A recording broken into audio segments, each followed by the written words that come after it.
from CMR. Brought to you exclusively on Kiss FM by J. Michael, fashion for everyone. Good morning, Sandy. Morning. Hey, good morning, Blake and Aaron. How are you guys doing? What do you got for us? All right. So the Parliament has began. This is a new sitting of the Parliament for the new year. And of course, it began with a bit of fireworks and fanfare. So the government is presenting their strategic policy statement, which basically is their budget and priorities for the next 3 years. And some points that we'll pull out of that a little bit later on. But it wasn't without theatrics by persons such as MP for West Bay West, McKeeva Bush. So he decided to address Mr. Roy McTaggart, who apparently had said some things previous to the sitting of the Legislative Assembly about why he's now sitting on the Public Accounts Committee. So, wow, it got a little bit saucy in there. So, of course, we're all sitting back watching the theatrics and wondering when are some people going to actually get to work on behalf of the people of the Cayman Islands. Yep. In Cayman Brac, kudos to the police. They might have been listening to yesterday's program when we were talking about how drugs are rampant on the Brac. Oh, yeah. And they have now arrested 2 individuals for burglarizing properties there, they say, amongst other things. And, you know, one was transported yesterday afternoon to Grand Cayman, and the other individual is in the hospital because when he broke into the local restaurant and, you know, kicked in the glass or whatever, he actually ended up cutting himself. Huh. Not the smartest not the smartest knife in the drawer for sure. But in any event, now we have at least 2 persons arrested. I suspect there's a lot more that need to be arrested. The Department of Environment is reminding people that the regularly scheduled November bulk waste collection has been moved to May. So they're asking people to please be mindful of the new schedule, which starts with West Bay on May the 1st through the 6th. It's on our website. Go check it out. So this is where you're permitted to put bulk waste at designated locations, you know, outside, and they will actually pick those up from your home and so forth. So if you've got old furniture and sort of bigger items that's hard to transport yourself, you can leave it, and the Department of Environment will have the trucks pick it up. Yeah, not in the median. No, oh my gosh! Right? Over at the end of the bypass. What is that called so anyway? Crazy. I can't remember right now. What's that bypass called? So congratulations. Yeah. Congratulations to the Ride-a-thon fundraiser. This is their 4th annual Ride-a-thon. They raised $150,000, which is amazing. Yes, for the Special Olympics Cayman Islands. That's amazing. They're preparing to send athletes to the World Games in Berlin this coming June. So over 300 cyclists, runners, and walkers took part in the 24-hour sporting challenge that was held this last weekend at Cayman Bay. So there was a team of 8 that did back-to-back classes on the Ride Indoor Cycling Studio, while some were outside running and walking. They were part of the running and walking teams. They were doing continued loops of a 2-mile course around Cayman Bay's town center. So this was fantastic. I couldn't believe how much money they raised. So congratulations. Yeah, a couple of neighbors who did the cool. ride. So Yeah, thanks to everybody for doing that. Well done. Absolutely. So those are your news headlines this morning. All right, catch Sandy's show coming up on Bobo 89.1 FM in just 2 minutes. And we'll see you tomorrow for the Friday headlines. Wow. Woo-woo. Have a good one. All right, see you later. All right, he said 2 minutes, but according to my clock, it's less than that, honey chill.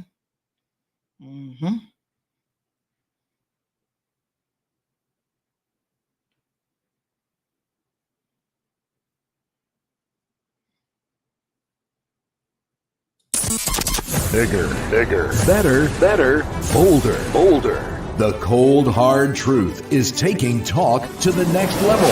Right here on Bobo 89.1 FM, Cayman's Community Radio. We are still spilling the tea and committed to being part of the change that Cayman so desperately needs. Join Sandy Hill weekdays from 7:30 a.m. for Premier Access, Cayman Voices, Truthful Thursdays, and much more. Cayman's #1 talk show is now bigger, better, bolder, and more than talk.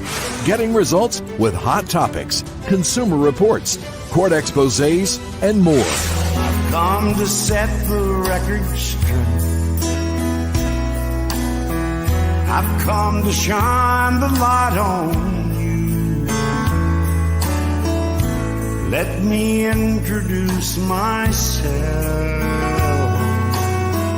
I am the cold, hard truth. Now, from the CMR studio in Grand Cayman, live, direct, it's the cold, hard truth. Now, join the conversation on 345-936-2626. That number again is 345-936-2626.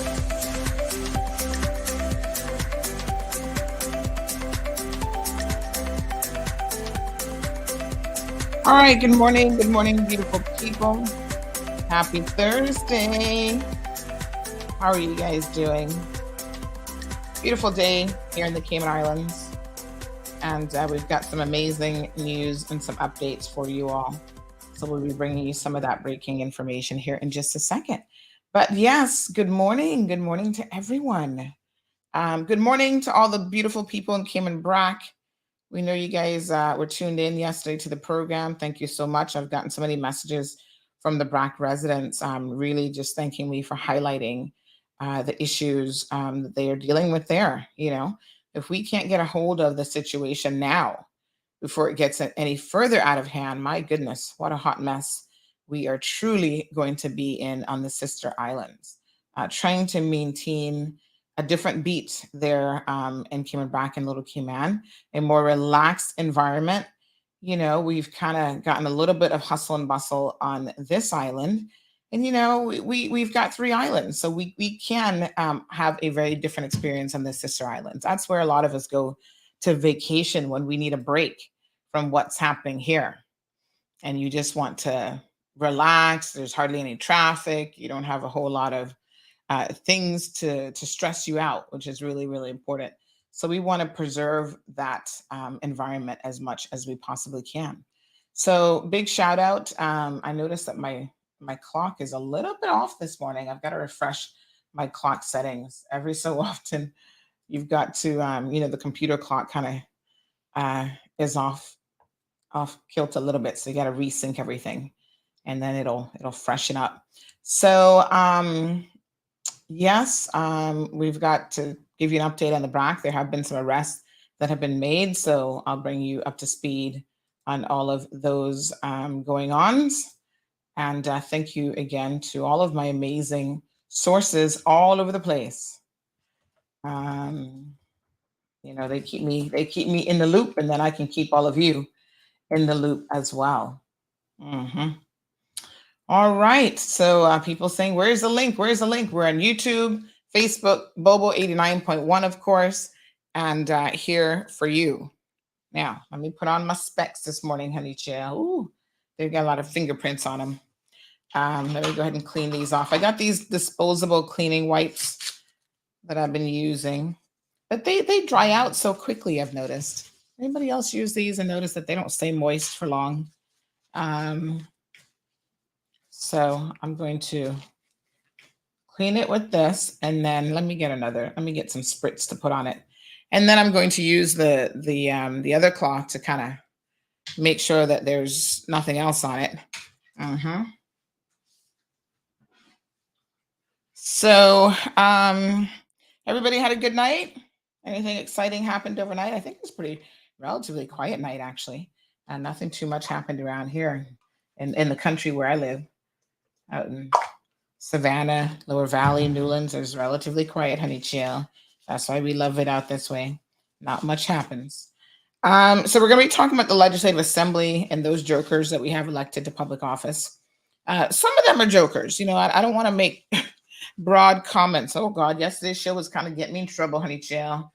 Afterwards, people are like, oh, they're trying to guess who I was talking about. Oh, well, who's sleeping with who? And I'm like, listen, I don't even know that part of the story is important. The point really, which I think people might miss because, y'all trying to get into the sus. The point that I don't want you to miss is that they need to focus on the people's business. That is why we elect them. That's why we have them in there. And that's all I honestly care about. I wouldn't be talking about any of this if they were actually doing their work. but they're not doing it. And so, that causes, I don't know where my tissue's gone. Oh my goodness, I can't find my wipes. They're not doing what they're supposed to be doing. And so then I look at what they are doing, because clearly they're being distracted by something. And if you're being distracted by something, then we need to know, where is the distraction? And it's in those types of things, like you're too busy chasing men and women and whatever all over the place. You really, really need to get your act together.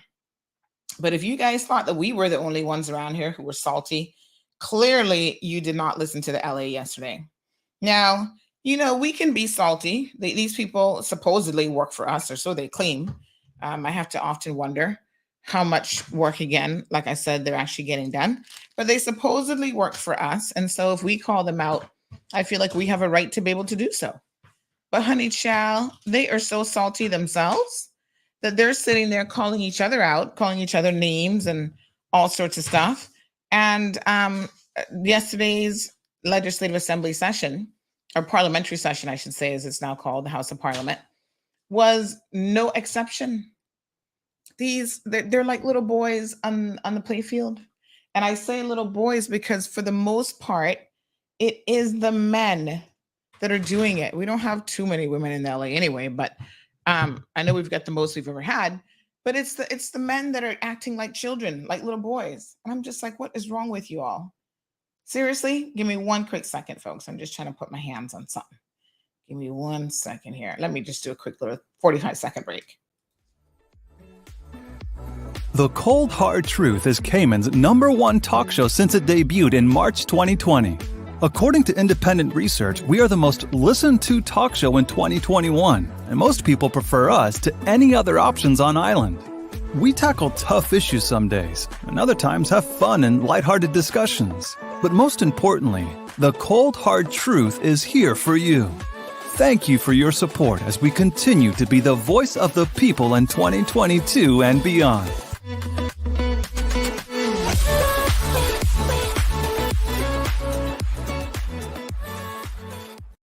All right, folks, we're back.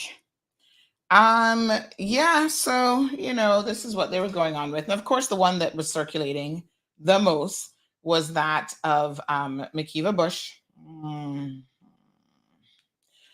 misbehaving in the LA and throwing dispersions at people. You know how I feel about this. I'm going to pray for Mr. Bush, because clearly he needs he needs a lot of prayer. Lord have mercy. Mm.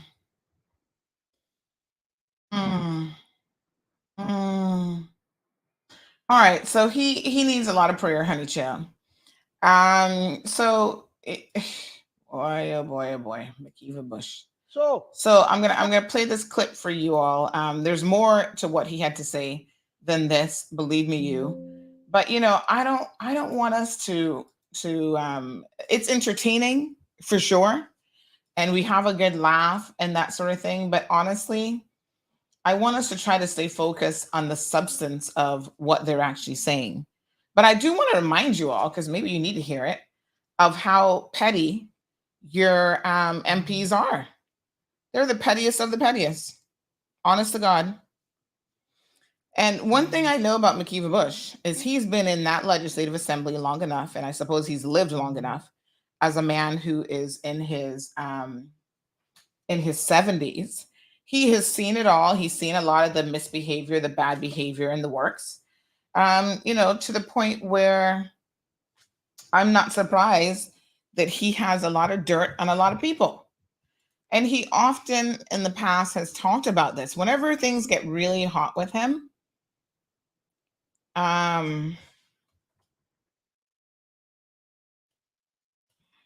he will then throughout remind other people of their indiscretions or the things in their life that he has on them. Some people suspect that's why he will never go anywhere, because he got too much dirt on just about everybody. It's unfortunate, because at some point you suspect that at his age, he's going to kind of start to act his age and get it together a little bit? Well, he's not mincing his words. Have a listen to this. So let them come. They got enough issues to talk about.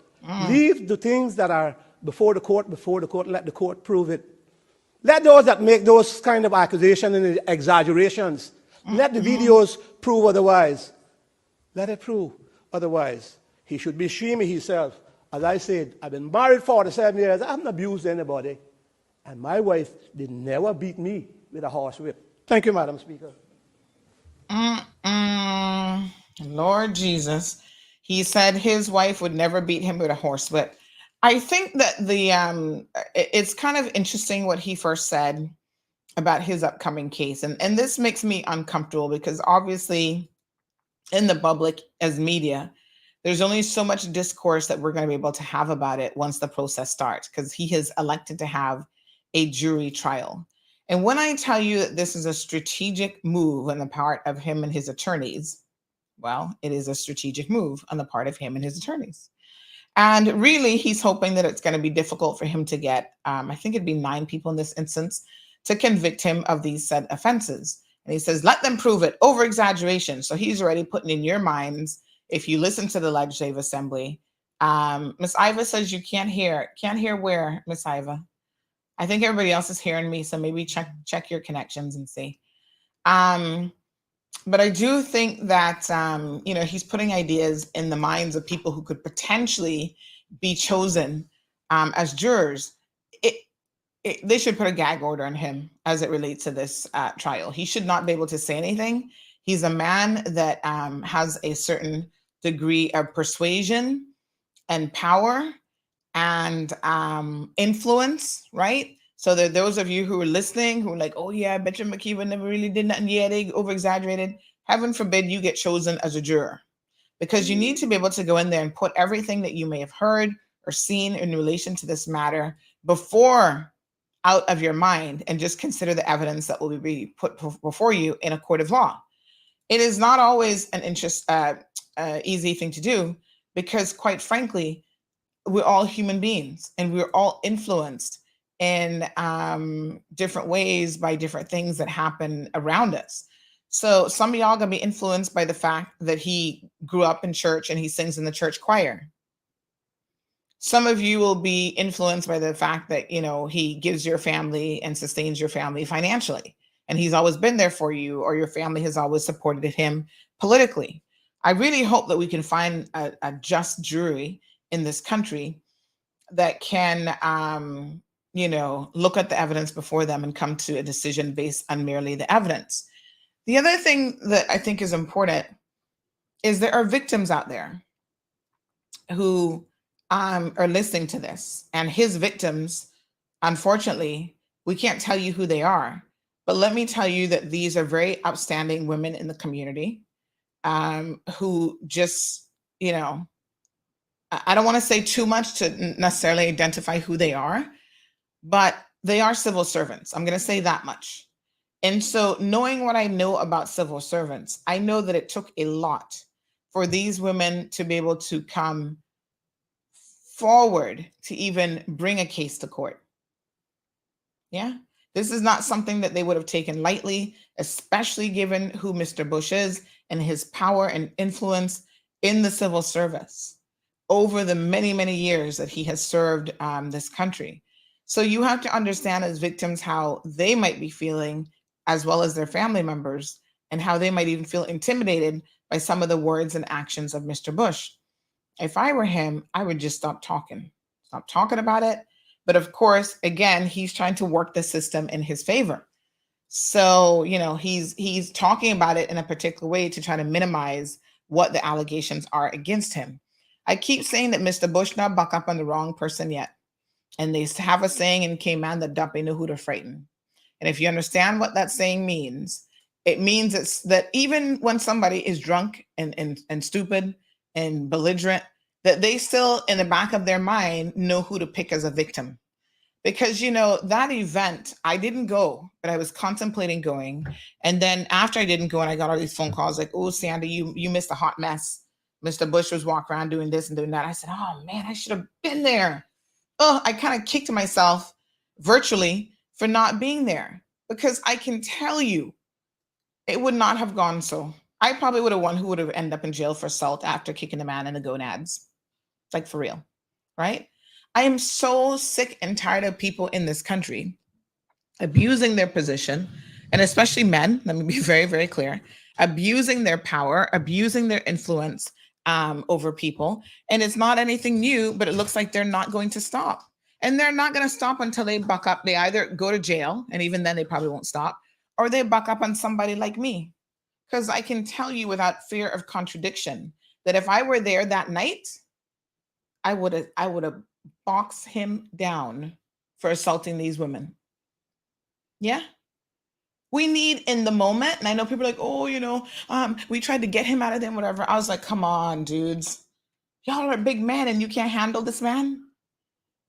That balcony at the Ritz, he might have just accidentally fallen over it if I was there. Oops. Oh my God, Mr. Bush is tumbling down the steps.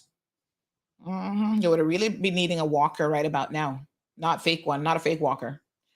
So I lose respect every single time I see a comment like that coming from Mr. Bush. Mr. Bush, please do yourself a favor. Maybe you don't appreciate who you are when you're drunk. I don't know. Maybe you really don't see it. But you're a sloppy drunk. You're horrible, right? And going around touching women in inappropriate ways, trying to kiss women, biting women, all that kind of stuff. Lord Jesus, let us just say a little prayer. Dear Lord, please never let Sandy buck up on a drunk Nikiva Bush, because that will be the day that Sandy's definitely going to jail. The DPP will be so happy, dear Lord, because they will finally get her. Because I am going to lose it on this man, and I will vindicate every single woman he's ever touched inappropriately over the many years. Amen. Okay. Seriously? You need to get a hold of yourself. You're a man in your what? How old is he? 70s? Or 60s? I can't even remember now. But old enough to know better and old enough to do better. And you've had more than enough of these situations and experiences to really try to get it together. Talking about you up in church. Now, this comment, which was directed at Roy McTaggart about his wife beating him with a horse whip. Well, I don't know nothing about that. I've never heard of that. I don't even know who his ex-wife is. I know she owns a stable, horse stable, and I'm guessing that's why the horse whip analogy was used. But whether or not that's a true accusation, I have no idea. I mean, it's an accusation, but whether or not there's any merit to it, I don't know. I mean, I would hope not. I've never heard that story. So does Mr. Bush know something we don't know? Only God knows. But he's also the type person that would just say it, because in the Legislative Assembly, remember, folks, that he has the ability to pretty much say anything that he wants, and he has complete immunity. Nobody can't sue him. So he can accuse people of all sorts of stuff and nothing can be done. And so that's why they get a little bit salty in the Legislative Assembly, because they can do it and they can get away with it. So good morning to everyone. Maria says, wow. Siobhan also shocked, like, wow. Sue says, oh my God, he needs to grow up, but don't think he ever will. Yeah, he's going to be the proverbial, teenager in the Legislative Assembly. Curtis says to Sue, if he hasn't done it yet, chances not good. You better believe it. Good morning to Miss Faith. She's enjoying my shirt this morning. Thank you, Miss Faith. Miss Cynthia is here. Andrea says, Sandy, obviously you've never watched Jamaican Parliament. Listen, I know, and I've seen some clips of parliaments all over the world where they take off their shoes and they throw it at each other and they're cursing, carrying on with each other. Somebody had sent me a clip the other day where they were going on, making threats and all kind of stuff in their parliament. I was like, wow. And people wonder why we are looked at as ignorant, backwards people. Mind you, they do it in so-called sophisticated, the UK Parliament, probably not much better either. It's unbecoming, and it would be good if they could kind of get their act together. But, expectations are kind of low. when it comes to some of these MPs, unfortunately. So I don't know, but I mean, people should expect by now that Mr. Bush is going to definitely lash out. That's what he does best. And so I guess Roy expected it to come. And I'm sure Roy probably is not even going to bother responding with that ridiculous behavior. Oh, yo, what a thing. No, sir. Anyway, we're going to get into the more important substance of what actually went down in the Legislative Assembly. So the government presented their strategic policy statement, which essentially is a statement that, what their agenda is, so to speak, their budget and so on for the next, really what will be the duration of this particular government's tenure. And so we can go through some of the details of that because it's important to have details, right? I was thinking yesterday, Mr. Bush, one of the proposals that are motions that he's putting forward is that West Bay gets its own high school. Oh God, I could not disagree with an idea more strongly than the concept that West Bay needs its own high school. Please do not, under any circumstances, do that. And I'm going to tell you why. Now, West Bayers, don't get insulted now, because I know some of y'all are a little bit thin-skinned, and you might get upset with what I'm about to tell you. But this is not unique to West Bay. This is true, I think, of all of our islands. Okay? So don't get your panties in a bunch this morning. Listen to what I'm about to tell you. West Bay has probably, less than 1,000 kids. I think he might have rounded up to like 1,000. And that's the business case for a high school in your specific district. Our educational system is already so divided between the haves and the have-nots. So that's private school versus public school a lot of times. The academics versus the non-academics. The behavioral issues versus non-behavioral issues. And to further divide our people by district, so that the people of West Bay, or any other district for that matter, would go their entire lives having grown up in just a particular few miles, really, to me is shocking that anybody with any degree of common sense who understands social constructs, who understands how we learn as people and how we expand, this is never a good thing. Yeah? Keeping people closed-minded and dumb is not a good thing. We don't need West Bayers not having, until they come out of high school, any contact with the rest of the world. Why would we do that? Cayman is small. Everybody needs to mingle and commingle, and we all need to get each other. Spread your wings and fly, as the song says. Get out there and meet people. You from Georgetown, don't just hang out in Windsor Park all the days of your life. Go to West Bay every once in a while. See what the West Bay folks up to. See how they're different than you or the same. Get to know people. Heaven forbid you should drive to East End or have to go to school with students mixed from different districts. Do not isolate yourselves.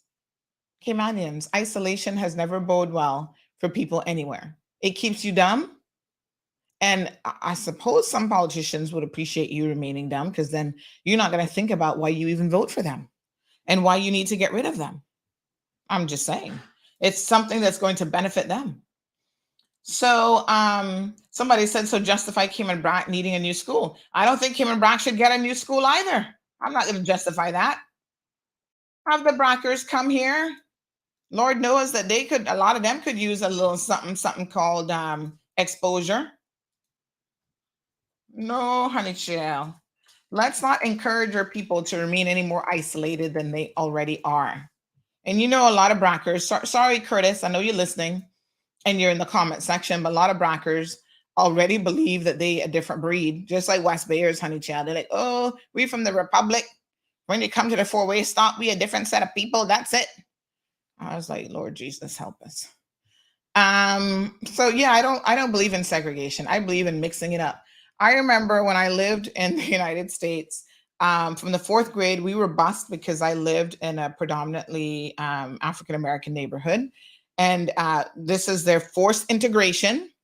And they would bus us from where I lived. It was like an hour, 45 minutes to an hour, depending on traffic, because we were interstate driving. This was a long, listen, I used to have to get up before the sun when I was like 9 years old in elementary school, the crack of dawn, and get up and get ready to catch the bus for that hour-long ride so we could be to school on time. And heaven forbid you miss the bus. Oh, Lord, honey child. You didn't want to miss the bus because my aunt was not going to be happy about having to drive a whole hour to take me to school. So, there was a bit of forced integration, but it was good in the sense that I got to see things and people, all the horses out in the country, because this is when my elementary school, I forget the name of it now. Was it Buchanan Elementary School? But anyway, back in those days, that was considered the country in Tampa, honey child. That was all the way out in the boondocks. And I think it was Buchanan Elementary. Let me see.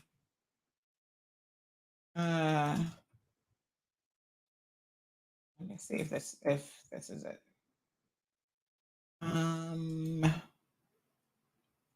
No, that's a middle school. Where did I go for elementary school? I soon tell y'all. Charlotte was so far out, I can't remember. But yeah, back in those days, there were there's nothing out there, like pure country. I got to see things like cows and other stuff. I was like, wow, look at those cows, because when you live a little bit closer, you don't get to see those things. So yeah. Let me see if I can find the list of the schools in Tampa. It was, which one was it? Anyway, I'll soon tell you. I'll soon find it. But child, it was quite a journey. And even just the ride, like I said, was so interesting. I would see things and going out and forcing yourself to be around different people.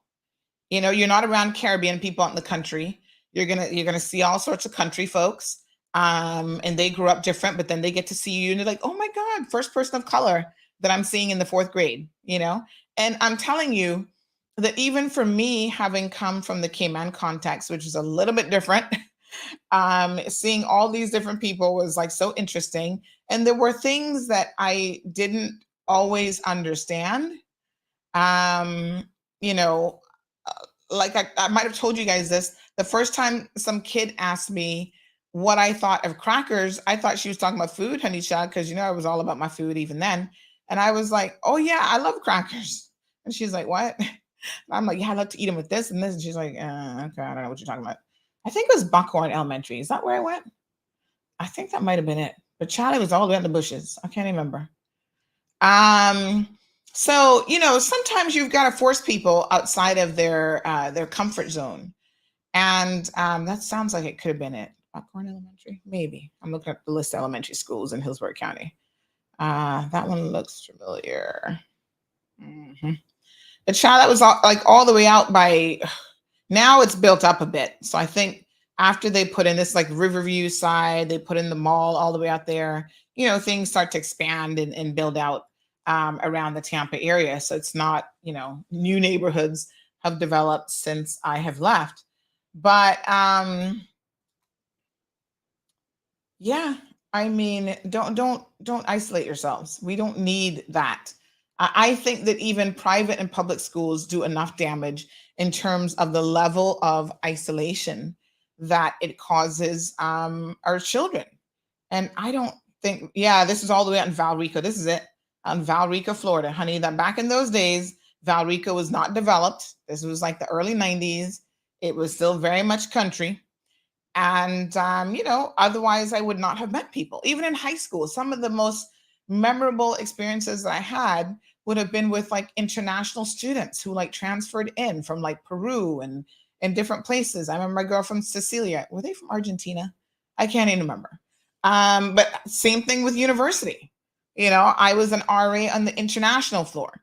So I got to meet people from the United Arab Emirates, from Korea. There was Ludovic, the artist from France.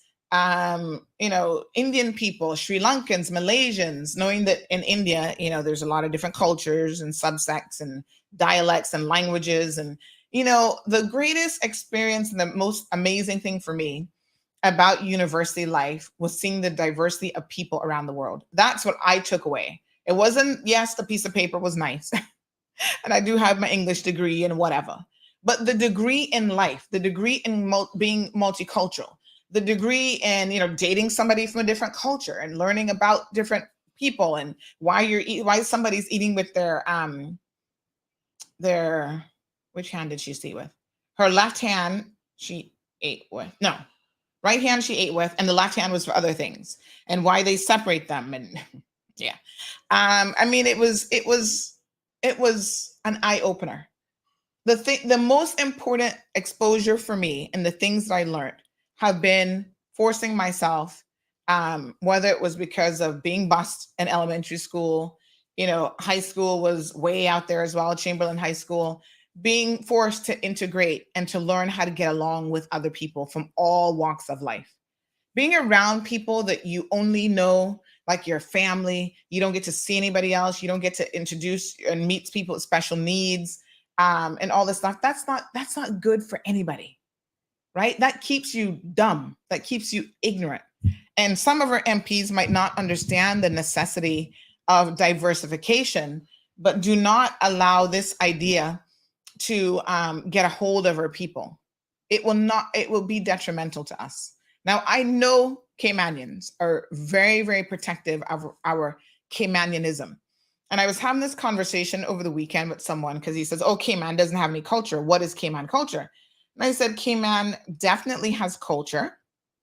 And one of the elements of our Cayman culture is that we have been a culture of people who have understood the necessity to integrate up to a certain point.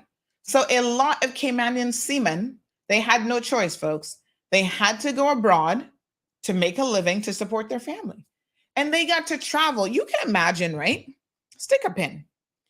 Let this concept digest for just a second.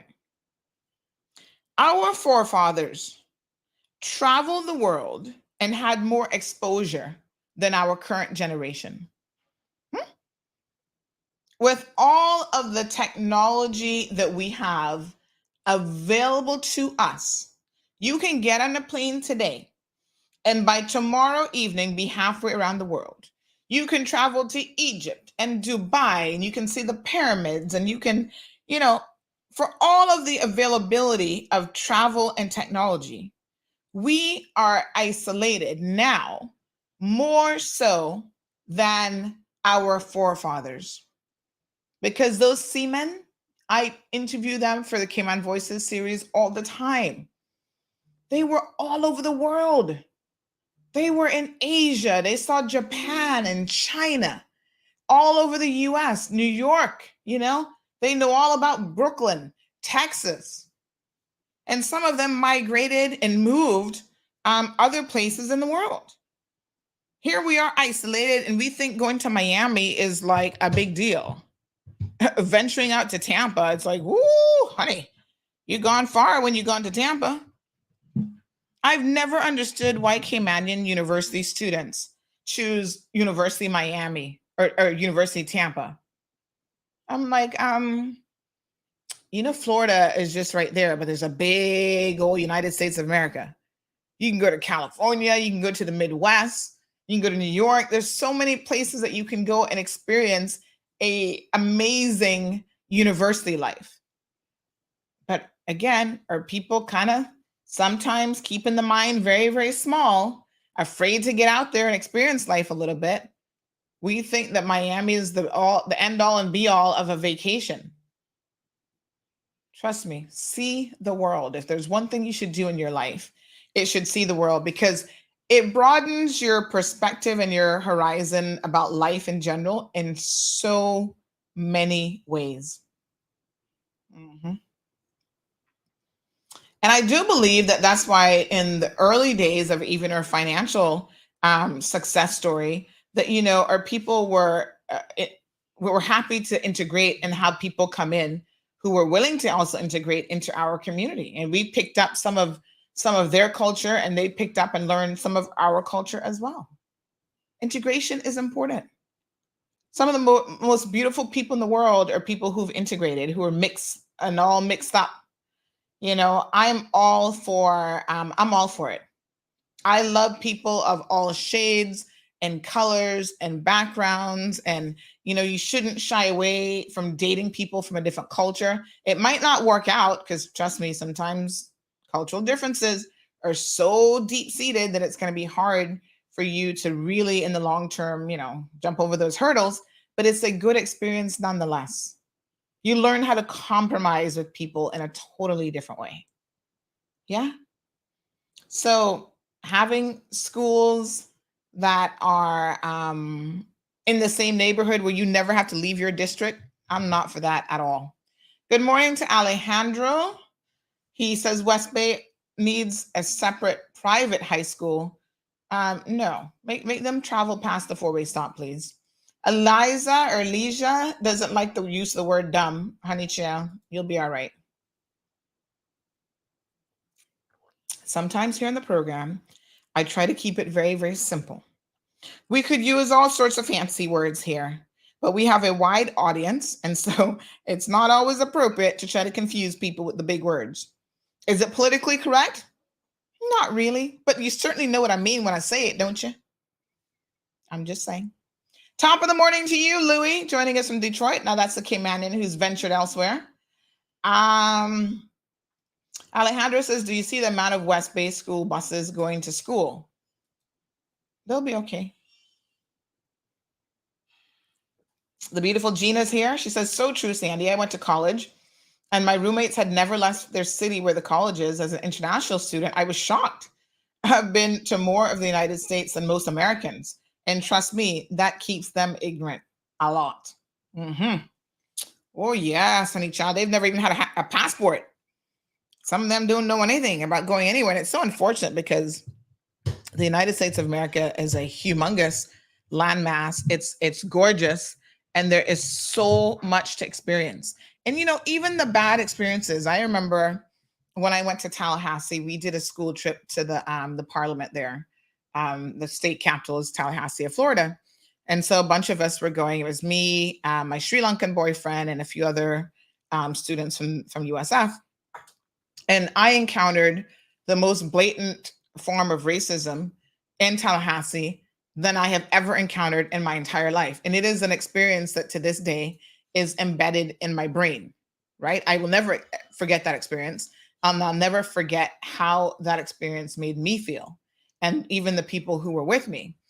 And also how I handled it with a degree of as best I could in the moment. And I think I handled it pretty well considering. But, a lot of times when you live in Florida, you forget that Florida is as south as you get in the United States of America. So when you think of America and their issues, racism and so on, you normally think of the worst areas, places like Mississippi, who really, really had it bad, right? They were lynching, probably now they're still lynching people. But people often forget that Florida is the South. And although there's been sort of forced integration in certain areas in Florida, because of like Cuban migration and, other people, it's a little bit more like in the city, it's a little bit more diverse. There are areas of, Florida that is very country and very redneckish, right? So you go to Riverview, Florida back in the day, everybody toting their guns in the back of the pickup truck. And you knew that by dusk or whatever, you better be indoors, honey child, because you just didn't really feel too incredibly safe being a person of color. And I'm just telling you all the truth. There are places where there's still a lot of ignorance and there's still a lot of prejudices and there's still a lot of discrimination that happen. But it's also good to be able to experience those things for yourself so that you are aware of how other people feel when they're having to deal with that on a daily basis even. Good morning, caller. Welcome to the program. Good morning, Sandra. How are you? I'm good. Just listening to the conversation here, and this particular aspect of the conversation struck a nerve with me. I'm actually sitting in traffic for the first time in a long time, and so figured to give a call as I'm just moving very slowly. I totally agree, and it has always shocked me how we, the local populace, and this is not just unique to Cayman, this seems to be globally, do not appreciate or realize how broadly your horizon will expand once you travel. It affects you in every aspect of your life, in your ability to communicate effectively, in your self-confidence, in your understanding of others, people's cultures, ways. I mean, the list just goes on, and probably most importantly, it gives you a view of how things are done that that your society may do one way here in Cayman, but completely differently in the U.S. or Europe or any country in Europe. And for me, it actually happened by pure luck.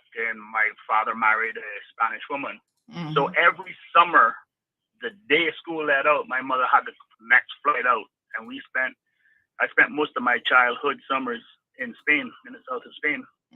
Something we kicked and screamed about and traveling because, and we're talking back in the 70s too, right? So we're not talking about what you have today in terms of luxuries. And so yeah, we're little kids traveling back there, not understanding this, why we got to be in this pain so long, and we got to go through all this. We're so hungry, tired, whatever. But I got to tell you that to me, it wasn't until I was into my early 20s that I totally appreciated everything that my mother did, even if it was out of luck and in some cases it was by design, is having us have exposure. Obviously, she wanted to be with her family and have us, interact with our family over there. But there was also educational trips that we did, day trips or what have you. And I pushed that, both me and my kid's mother pushed that on our kids. And so my son did choose USF, and because he had other plans, but my daughter went to Boulder in Colorado. Now my son lives in New York and is working. I told him, stay in the US, go to Europe. I actually wanted my kids to go to Europe.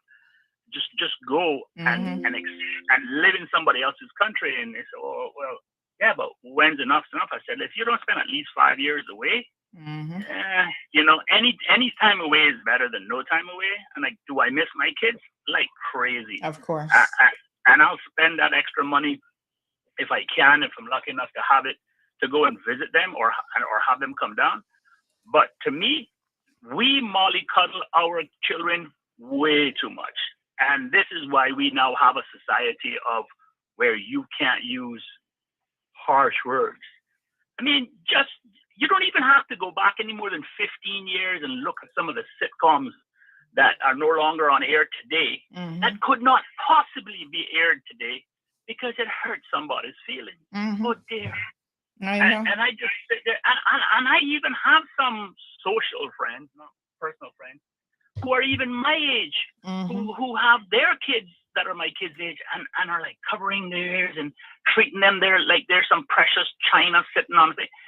We are a lot more resilient than we give ourselves credit for, and we just perpetuate this ridiculousness. And you just have to look around in continents like Africa and then you look all over Latin America and the lives that some of these kids live. So you go, if they can survive in that, our kids can survive a few harsh words or whatever. Just this whole self-entitlement thing of, oh, you can't say something that's going to offend me. Move on. Did it stop you from, your life? Did it physically inflict pain on you?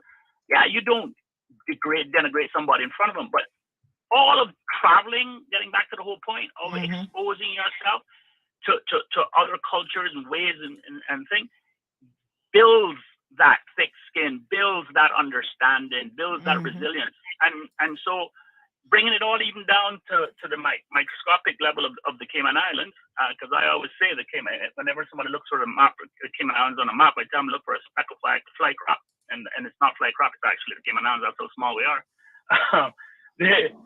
The point is that we're so small here, and we want to segregate our communities. We want to get back, because think about it. That's why we have our own distinct dialects in the different districts. But they were segregated not by choice, but by lack of access and roads and transportation. traveling in his own community with Yes. with the odd times running out, and it was an event to go out to another district, and it was actually an all day, probably a 2-day event sometimes. That just can't happen. That shouldn't happen. And what kills me more than anything else is that the Cayman Islands has a population the size of USF. Put it in perspective, Yes. right? So USF, and for those who don't know, University of South Florida, and in top of their police force is half of what we have here. Of course, they're supported. They can be supported by their actual police force if something did go down. But my point is, we should be a shining example.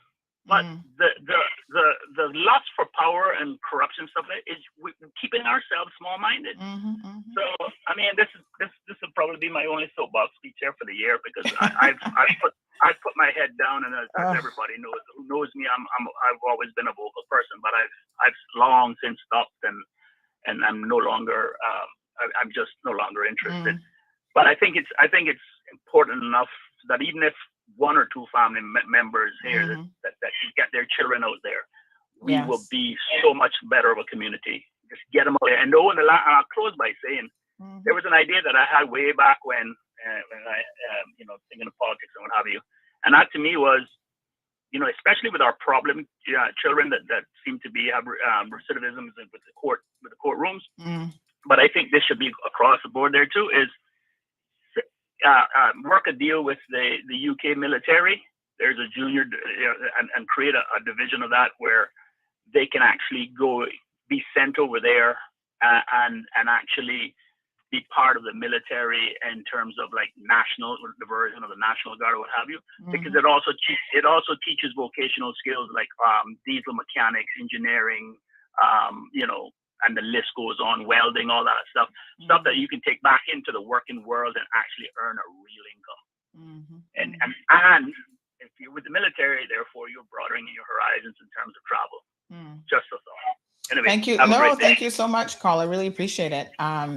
This concept of keeping ourselves. Aliano seems to support Mikiva's position. He's made a number of comments that says, "Oh, Sandy, you're upset just because you didn't come up with the idea." I hardly think so, because it's not a very good idea. So I wouldn't be upset that I didn't come up with a bad idea. That doesn't make any sense. Expose yourself, different foods, even, right? Some Caymanians, and I see this even with their children. Oh, they can't eat nothing. My children can't eat that food. Oxtail. They only know about oxtail and curry chicken and this and that. And I'm like, do you know how many different types of curry chicken there are in the world? Like, the way that we prepare it is not how Indian people do it. They do their curry chicken very, very differently. And trust me, that curry chicken will burn a hole in your stomach because the curry is even different, right? It's just, to me, we are so small-minded as a country and as a community. And anytime I see people trying to keep us even more small-minded by, physical barriers that caller talked about, back in those days, sometimes you didn't have a choice. That's why we have the Cayman disease, by the way, because our men and women, well, they had a choice not to sleep with family, but in districts like West Bay, who the Cayman disease was very, very rampant in, you have very, very close family connections, and people who were like first cousins. You should never be sleeping with a sibling. God knows there's no need for that. But they were doing it, right? Because they had no exposure. They couldn't afford a horse and buggy, or there was no cars back in those days to get them out of the district. When you listen, and this is why these Cayman Voices segments are so important, because when you hear people who are still alive that can remember when they had the first car in West Bay, you know that we have come a long ways in a very short space of time. But you also understand how small and isolated Cayman really was, right? When we started to get like air travel and people were coming in here, my goodness, it must have been a shock to so many people to see others from elsewhere in the world. So we've had to do a bit of adjusting in a short space of time. But I think that diversity is important. It's good to diversify the gene pool. Yeah. We have some Caymanians that, Lord Jesus, you just look at them and you think, oh my God, you should have married somebody. Go marry somebody. You got a lot of countries to pick from. Diversification. And even now that we've started diversification a little bit, we all marrying the same people. You know, even when you go to Jamaica, you got to be careful who you're marrying in Jamaica, because a lot of Jamaicans are related to Caymanians, because we are kind of physically close to each other. You know, broaden it. Find yourself a nice European man. Get yourself a man or woman from India. They're beautiful people. You know, introduce a little bit of diversification. Y'all just want to go Jamaica, the Bay Islands, which are related to all them as well, and that's about it. I'm all for it. I'm all for diversification. So here's what somebody says: I've instilled in my kids the importance of travel to explore different cultures. My 20-year-old son has traveled to Poland, Germany, the UK, Curacao, which one is that? Central America, 12 different states in the US, and his next trip will be to Japan. Oh my God, Japan is on my list, honey child. And she says, I've told him to slow down now and save. Japan is amazing, I've heard. Oh, I want to go to Japan. Can somebody arrange a trip?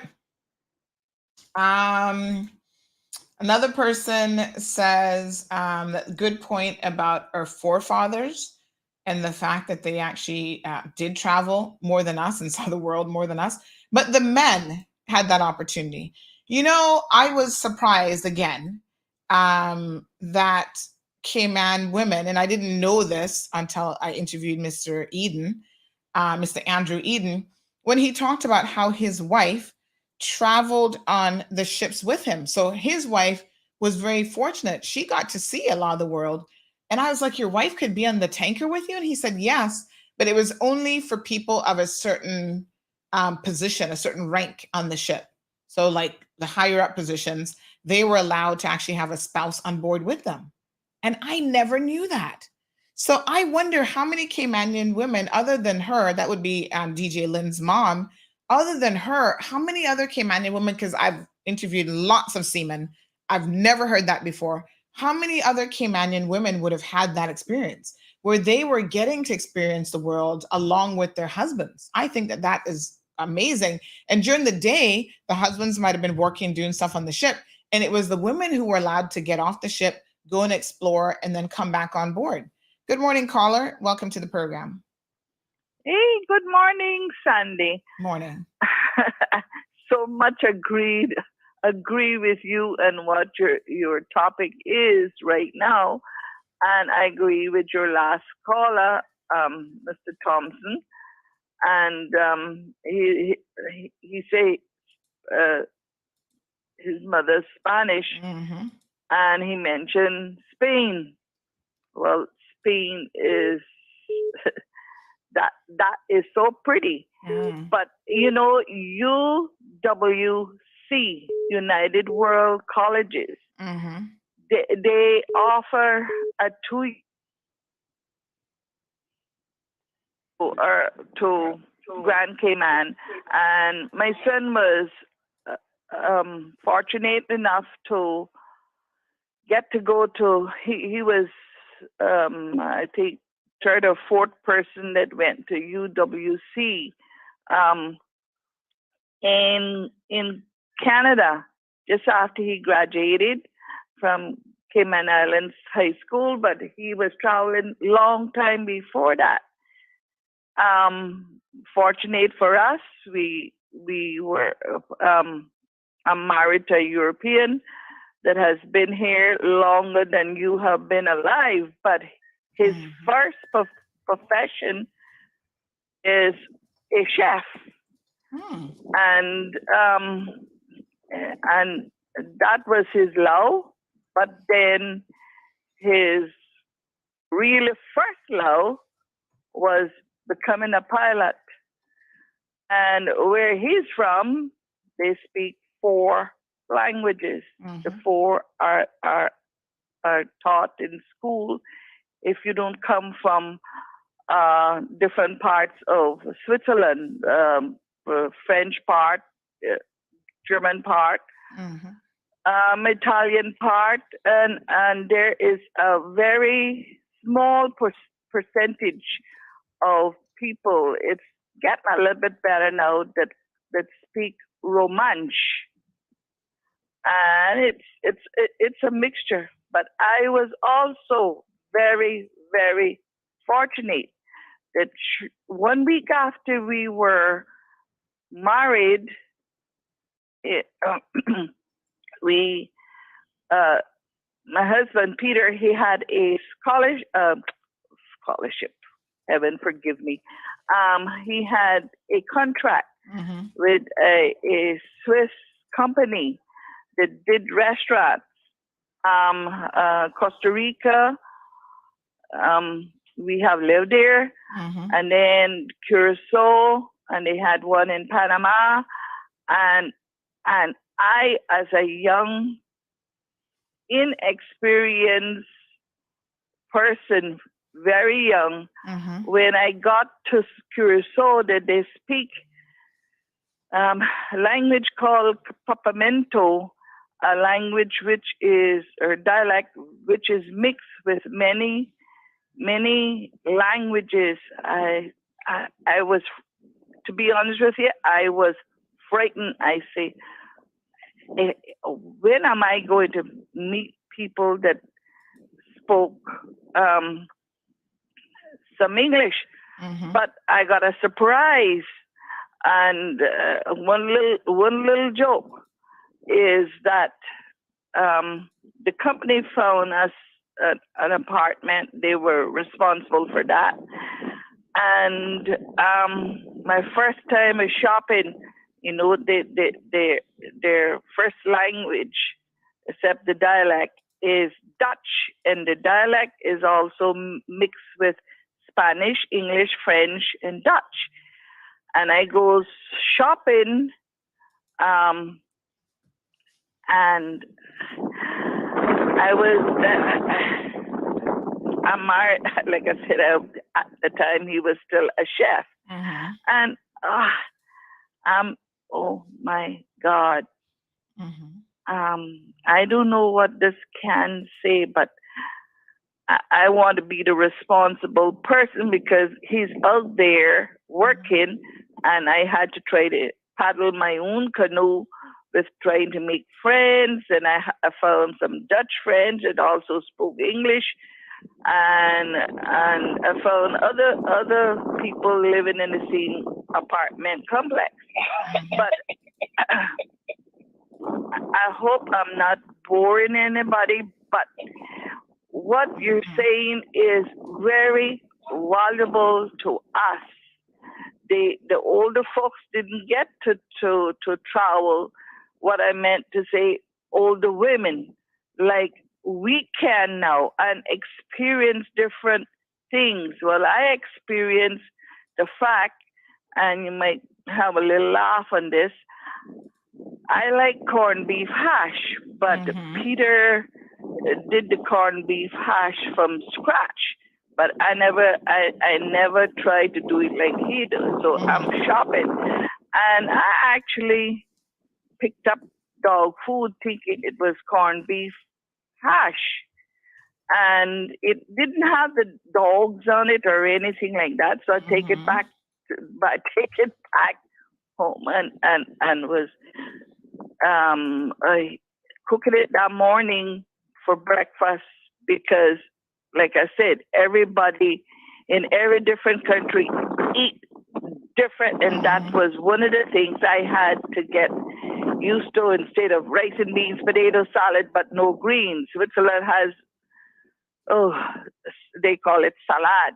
Yes, In the German part. I'm going to ask you to kind of wrap it up just a little bit. We do have another caller that's holding patiently as well. Yes, and I'm going to wrap it up. But we should expose our children, I had said that before, to different places except Florida and push button Disney World. Expose your children, even if you have to save 2-3 years. And yes, I would agree that Pan. I haven't gone there yet, but I want to go there. It's a beautiful place.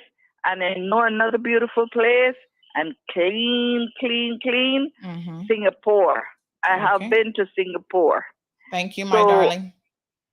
I thank you for the time, and I hope I didn't go over or try to brag. I just want to express my feelings of having that experience, and go for it, and encourage your children to go for it. Get the education of a different life, different food, different everything. Thank you, Sandra, and good morning out there to everyone, and good morning to you. Yes, thank you, my dear. All right, we do have another caller on the line. Good morning, caller, and welcome to the program. Hello. Yes, ma'am. Thank you for your patience. Talking about, I'll have patience with that caller. I know very well. Sometimes you don't have the credit. You might have the patience, but not the pennies. Listen, don't open that box, counsel. I heard you there with it yesterday morning. Yes, still begging flow. I had been calling you ad nauseum, so I say I put that down. But don't open that box, counselor. But anyhow, talking about the women that went to sea, I can think about one, two. I think one of them, well, do I know about gone? I found, yeah, both of them. And there was another one that I knew about. But I would think that's three that I would say that I knew about. And I'm sure it was more than that, like one or two. I used to hear old people talking, but one or two more. But they went out there, and I think one of them was actually hired, as folklore would have it, Cayman folklore. She was actually hired by the ship to do something. I'm not sure what, but she was actually hired by the company after she got there. I guess whatever it was she was good at, and I get to understand again. I say folklore. She was then hired by the company to do whatsoever that was. But quite a few ladies traveled with their, I think they would call them officers, just on a general and a simple and a broad, with their officer husbands. All right, love. Thank you. Yep. If you would give me that call, I would tell you where to go look for that information, because he would know. But you won't give me that holler. That's me getting it in the notes. After today's show, I got an 11:30, but I'm going to try to end on time so I can call you today. Thank you. All right, my dear. All right, we do have another caller on the program. Good morning, caller. Welcome to the Cold Hard Truth this morning. Looks like we lost that one. All right, folks. 936 Bobo is the telephone number. Good morning, caller. Welcome to the program. Hi, good morning, Sandra. Good morning. How are you? Fine, thanks. I just wanted to chime in on your topic of students going overseas to school and the experiences that they have. My daughter's in university. Of course, USF is, I think you went to USF also, right? Yes. And boy, has it changed over the years. It's a much bigger university now than when I was there. I think it's probably doubled in size. Yes, but it's a beautiful campus. Right, and it's really certainly an experience for our students. I support students going to school locally, for those that may not be able to handle going overseas. But I definitely would encourage parents to encourage their students to go overseas and have that experience, especially in the Tampa Bay area where it's so close to home, and it's modestly more safer than further down south like Miami. But my students have had great experiences. As you said, they've met students from all over the world. They're able to represent Cayman, show off our culture, our flag. And for example, my daughter, who is very, very shy, as soon as she hit university, it helped her come out of that shyness and help build her self-esteem and character and that sort of thing. So I just wanted to add that for our listening parents and students. And go Bulls. Yes. All right. Thank you. Bye-bye. Thank you so much for that. And we did have someone also calling on the WhatsApp line. Please feel free to call back. So just FYI, we can't take a straight call and a WhatsApp call at the same time. So a lot of times when people are calling in straight calls, I'll put you guys on hold because it seems like we can have people in a holding pattern, more than one call, obviously. But WhatsApp calls, 2 different ways of receiving a call. So that one will drop other callers. So if you're calling on the WhatsApp and you see I don't answer, it's because we've actually got straight line callers, which unfortunately, from the perspective of these phones, kind of take priority. They can't handle both at the same time. It's just because of the way in which the calls come in, right? So feel free to call back. I think that's a madam or sir. We'd love to hear from you. So yeah, I mean, diversification is important, folks. And I think even here in the Cayman Islands, we have the opportunity to diversify ourselves a little bit more, and we should do so. So here are some of the comments. JD says, I love the BRAC, but the best thing I ever did was experience living abroad. However, encouraging future population decline in the BRAC isn't wise. We actually need people coming from Gran to the BRAC to stimulate the economy. That's why Bracanal, et cetera, is a breath of fresh air for almost every business. You know, JD, I couldn't agree with you more, but I have a question for you. I've never lived, obviously, in the BRAC. When I go there for like a week at a time, I feel kind of like I get a little bit antsy and I've got to come back. You know, even like you think about where would you go to retire? Where are you going to have affordable retirement options? There's so many amazing stories about people going to retire overseas. And they're living in communities that they can afford that are so beautiful and gives them access to an active life. I don't know for me if even the BRAC I could retire there, because for me it's a little bit too slow of a pace. I would need something a little bit more active to kind of keep my brain working. But I'm curious, JD, about this. I've seen people, even Americans, move to the BRAC. That's their plan A for retirement. They move there and they retire. And then their brain, and I don't know if it's like the egg before the chicken or the chicken before the egg, like which came first, their brain seems to contract based on the environment. And this is a real question. I'm not trying to insult anybody on the BRAC, God knows.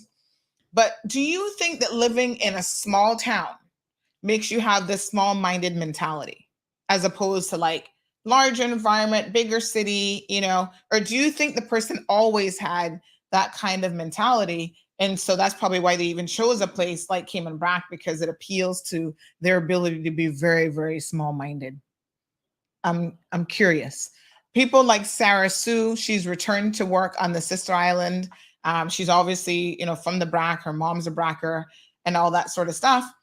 Maybe this is a question for someone like her who's experienced Grand Cayman versus Cayman Brac, went back to Cayman Brac. What was it about the BRAC that really attracted you back home? And then what do you find or the things about the BRAC that you don't really like? You know, it's a good question. Soursop says, what is an old man to do when he ends up married to a woman too close to his own age and the poor lady has arthritis in her hip? I'm not Soursop. I'm not really sure what that has to do with today's topic, but get her some arthritis medication, exercise. I mean, I'm not really sure. So again, Alejandro claims that we oppose. He says, I oppose. Sandy, I believe that you're opposing anything that you didn't think of. So we should have a high school in every district, for heaven's sake. So he wants to have a high school in every district so that people don't have to even travel outside of their districts. Lord Jesus. No, sir. We got to do better with you, Alejandro. You need to go to Japan for a year or two. Good morning, caller. Welcome to the program. Good morning. Hello. Just so I am also from the BRAC. I was raised up in the BRAC, and beautiful. I live in Grand Cayman now. Mm-hmm. And for many, many years, I have said you could not pay me to move back.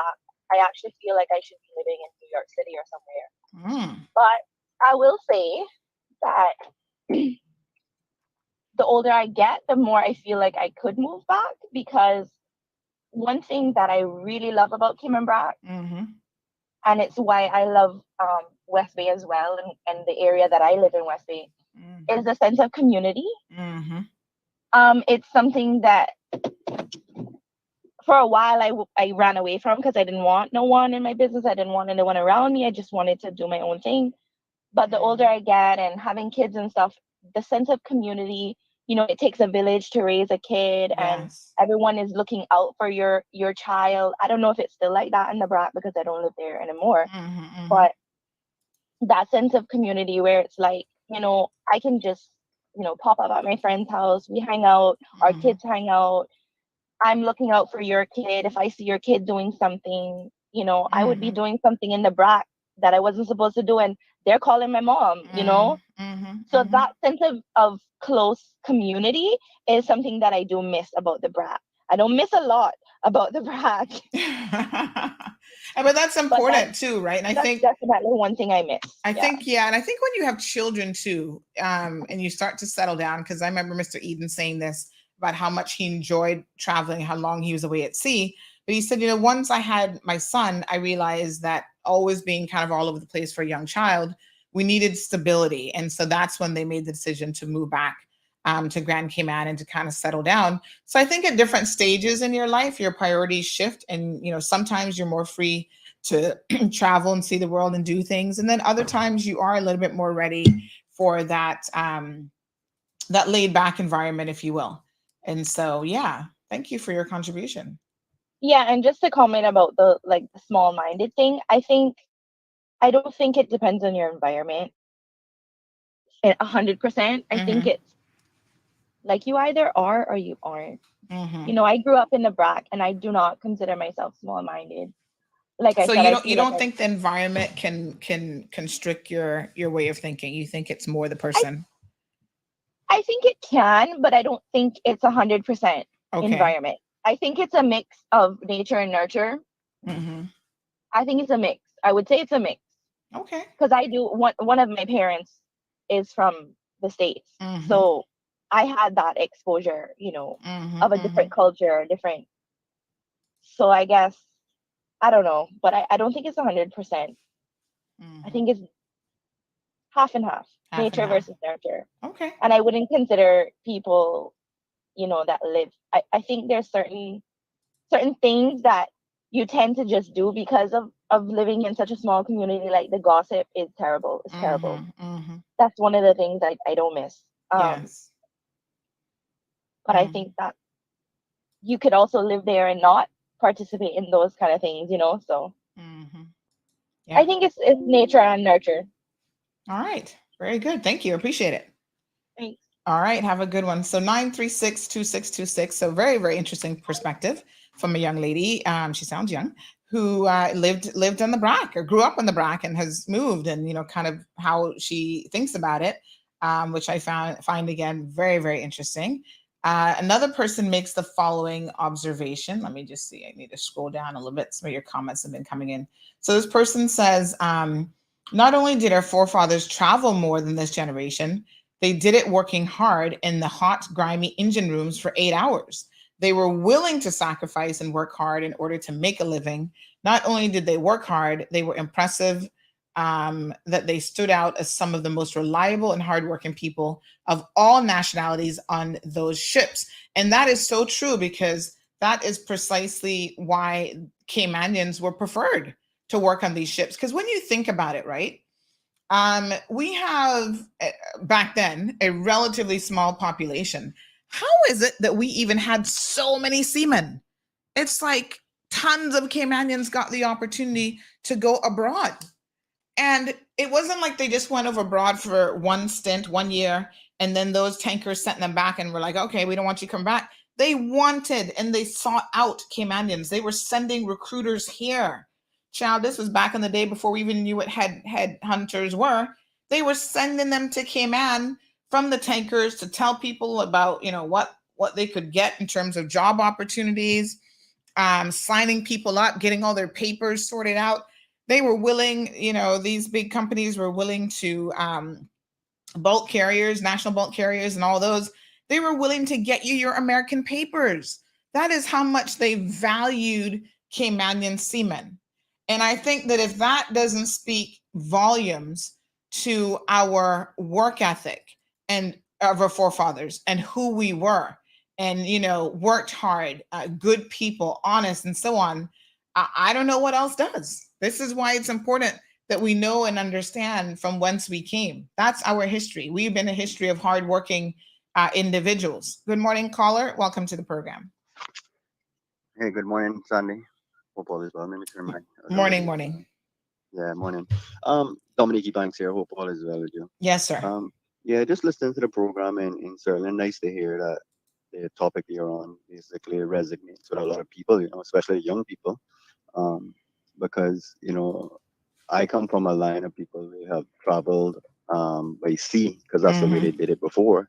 And that's a talk about iron men and wooden ships, I guess, But today, I guess, leaving home, like the young lady said, you don't have to leave that environment necessarily because we got all this technology bringing it to us. So, physically go and enjoy it, but virtually we sort of do it. Because when I want to go shopping quickly, I can go online and go to the mall, see me, go to the shop, pick the stuff out, and it arrives here. And I've already traveled, so I know what it's like to go to some of these places. But, with when I look back on it now, I start to, things are different. So you can't, Cayman had a lot of land rich people, but they were land rich but cash poor. So our environment here is changing. And what I found is that a lot of our young people who do travel and go away for 4 or 5 years, when they come back, by the time they come back, they Cayman, they left, is no longer what it was, right? And we have that in the mixture because the older Caymanians sort of left and things progressed sort of slowly and they know how it was progressing because they were the ones building it. But we have a external enemy, if you want to use that term, that is developing faster than we are growing. Right. And at the end of the day, the growth needs to slow down because we are not making enough babies. I mean, you're right, your first one, I probably got 4 or 5 steps ahead of you, but our But generation. I'm done. That's it. One and done. They all say that, right? But and that's and it's good. Whether you want to have 1 or 13, Yeah. if you can afford them and you can put that time in to raise them, it's not an easy job even with one. But again, at some point, your daughter too, and you're hoping she will travel and go places and leave Cayman. But at the end of the day, every time she comes back, Cayman, and the same as going these other places. I mean, we should know from traveling. Every time we go where the airport changes, the street changes, things develop, right? And that is the experience you get from traveling. So you don't feel like you're saying so clustered and angry about the development that's happening here. Yeah. Unfortunately, it's happening all over the place. I personally don't believe it needs to happen in Cayman, but unless somehow we were making more babies in order to meet this necessity. But my point on it too, I mean, you can't blame everybody for every situation, like you're saying. They some found themselves in it, and that's it. But I just wanted to say that. I don't know if there are the people that have comments to make, and thank you for thanks very much. Yeah, you have a safe day as well. Thanks. Appreciate that. Yeah, I mean, absolutely. And, as a parent, I myself think about what it is that I would like for my daughter. I want her to be able to travel. And, I think it's my responsibility to expose her to travel at a very young age so that it's not unusual for her to think, oh, I could go to Japan if I wanted to. By the way, Gina says that she's interested in going to Japan and we can make it a girls trip. I'm trying to find that comment, Gina, but I'm all in. I'm all in. JD says you were an RA. Oh, Lord, of course you were. Snitching on everyone since USF, huh? How many people you bust smoking pot in their rooms? Well, JD, I got to tell you the joke about being a resident assistant. And for those of you who don't know what an RA is, an RA lives on a floor in the dorms. I was in a private dorm, so I was not in the ones on campus. It was right across the street. But we got a lot of rich, entitled kids at that particular facility. But we also got the international kids. So because I was the only RA that was from somewhere else other than America, they actually put me and my partner, I forget where he was from. I want to say maybe New York, but they put us on the floor. So we had wings of each floor and I had one wing and he had the other wing. And so I primarily had international students, although we had to interact with all of the students. My primary responsibility was with the international crew and they were so easy to get along with. I mean, these kids, I understood where they were coming from, being in a foreign country, seeing new things. I was able to relate to them, to help them out in that way. But I must tell you, he's saying how many people I busted going down to the 6th floor because our building was 13 stories. And so when we worked weekend shifts, we had to pull all-nighters every once in a while. So we worked the night shift. Not fun, but it was part of what we were contracted to do. And so on weekends when we had no classes, we'd work the night shift. And a lot of times I would get Friday because everybody else was going out partying. And poor me, I was, oh yeah, I'll stay home and study. So they put me on the night shift. So we had to walk up and down. And Friday night, everybody's out partying, getting drunk. We're trying to get people safe when they come back to the building, safe to their rooms. And let me tell you, JD, that the 6th floor was the pot smoking floor. Like every time I walked to the 6th floor, because we were responsible for going up and down the stairs and walking through and making sure everything was like, okay. The 6th floor, I would run through the 6th floor, both wings, as quickly as I could, because sometimes the pot was so thick from those kids partying and smoking on that floor that I was probably getting high from the secondhand smoke. So just a funny story there for you. But yes, you've always got the group of partiers and they all love to be on the 6th floor for some reason. Caller, beautiful Thursday morning here in the Cayman Islands. How are you? You think it's beautiful. I think it's beautiful as well. Sandy boy, I don't know what you think about with diversity and everything in the Cayman Islands, but I noticed that you particularly probably do not like Cayman Brac or West Bay. Yeah. Well, I'm just saying it off of what I. Oh my God, Alejandro, no. Well, listen here, Miss Sandy. I've grown up in West Bay. I've grown up in Prospect. Oh, geez, I'm peace. And really and truly, I don't find a better community than West Bay, to be honest with you. West Bay is one of the only districts that I have been to that I have noticed that you can go to anybody's house in neighborhood, and you can actually get a kind welcome in. If you don't even know who the person is, like you just go there and say, hey, can you help me find this place? If you don't know the area, I mean, I'm just thinking outside the box when they come into tourists, because a lot of tourists visit West Bay more than all the other districts. And I've found people. I don't know. Sometimes I don't know where you get this stuff from Alejandro, but go on. No, but it is true. It is true. The first all right, place. Go on. As they come off of the cruise ship, they go straight to Turtle Farm for one example. Number one, they don't go to Crystal Caves or they don't go to Savannah countryside and check out these big old plazas that they've been hearing about. They want to go to Turtle Farm. They want to go to Stingray City. They want to go to the Macabuca, them places like this. So, I mean, if you want to keep saying bad things about West Bay, like you think it's a bad community, I actually see more children running around in West Bay more safely. Alejandro, I don't know where you're listening to or where you be smoking, but no one has said that West Bay is a bad place. I've never said that. I'd be smoking something if I'm talking, though. I could just be 100% sober all day, you know? But because what you're saying don't make no sense. And I never said that. So I have to wonder. How doesn't it make sense? How doesn't it make sense? What makes you think I'm hating on West Bay or Cayman Brac? Because every time you always use West Bay as your example, regardless if it's good or bad. All right. You don't hear you talking about. I don't know what you're talking about. Nah, I don't know what you're talking about either. All right. Okay, folks. Did I sound like I was hating on West Bay this morning? Or Cayman Brac? Are we kidding? We are all one people as Caymanians. We don't need to segregate ourselves in this way. I've always thought it's the most ridiculous thing when I hear people, even in Windsor Park, like, oh, I'm on this side of the park and I don't like the people on the other side of the park. I'm like, y'all are just ridiculous. We're all Caymanians. Caymanians are some of the most amazing people in the world. So he claims that West Bayers have the nicest people. I don't know nothing about that. Nice people all over. You ever go to East End, you'll never go hungry in East End. Them East Enders will feed you. They will clothe you. They will take care of you. That's just how we are. Like, there's no need to pit like one district against the next. Like West Bay got a mess. I'm like, okay. I will make comments that, yes, that he proved my point exactly. West Bayers, I feel like sometimes they feel a particular way, like they have to prove something. Cayman Brackers don't always consider themselves as Caymanians. They're a little bit different. If I say that, that doesn't mean that I'm hating on them. I think we all know that to be a little bit of reality. So I don't know. I have no clue. He says West Bay is the best. Okay, Alejandro, if you say so. Oh my goodness, folks. Nobody is hating on anybody. Believe me, you when I tell you. So let's see some of your comments. Somebody says the mental wards don't open. What a mess.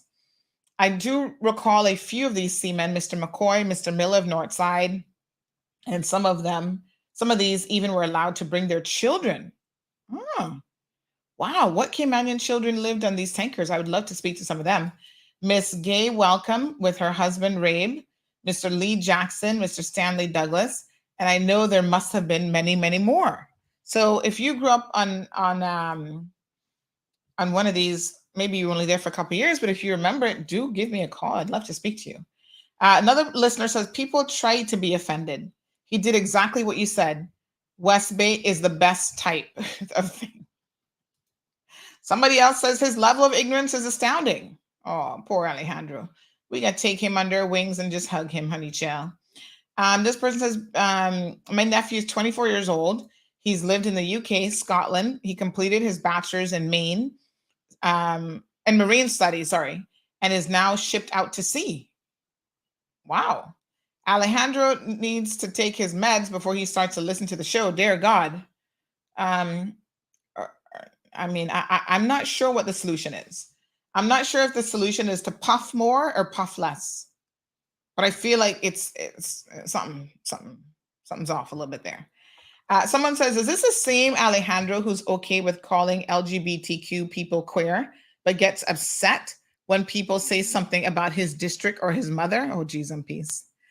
Oh, good morning, caller. Welcome to the program. Morning again, Sandra. Dominic Banks here. I had a extra couple of minutes. I didn't really get to finish at first, but I stepped off. Yeah, so I mean, as everybody, you can see how quickly people can become offended by, when I get too deep into the conversation about, history. People like you were talking about early on. I personally don't really get that offended about it because that's just how things were. That's the truth.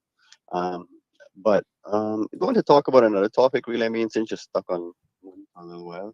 I know we have some bills going on the table by some of our representatives, which I think one of them, which has even been put up on the logo, asking us about a referendum regarding decriminalizing of marijuana. You were just on a little joke about your time at college and how you experienced secondhand inhaling of it. Obviously, there you go with people traveling and bringing back bad habits. In a sense, you didn't bring it back, but other kids who left Cayman, probably just as innocent as they were, they came back with other habits, and they got that from experience in other cultures. Yes. But that's it. And then, as I'm going back to the point I was going to make about the referendum regarding decriminalizing marijuana, it would probably be a good thing, and that's just my personal opinion, for people who own the vape shops and all the addicts, because then they could smoke and feel that, hey, I'm no longer threatened to lose my job and all these other, I don't need to hide in the bush no more, but it has a negative side to it, because people have been smoking for a very long time, and it's a personal choice you have to make. You have to be strong to not, and if you do it, you might love it so much you can't give it up. But if we're gonna decriminalize marijuana, all that is really doing is saying that you can't really grow it in your yard, but you can smoke it and carry a certain amount of ounces, right? Whatever grams, whatever they're gonna legalize, decriminalize it as, and you don't get arrested and get a police record. My viewpoint of the negative effect is that if you're going to decriminalize something, you're just going to be enriching the foreign entities, because we're not growing it here.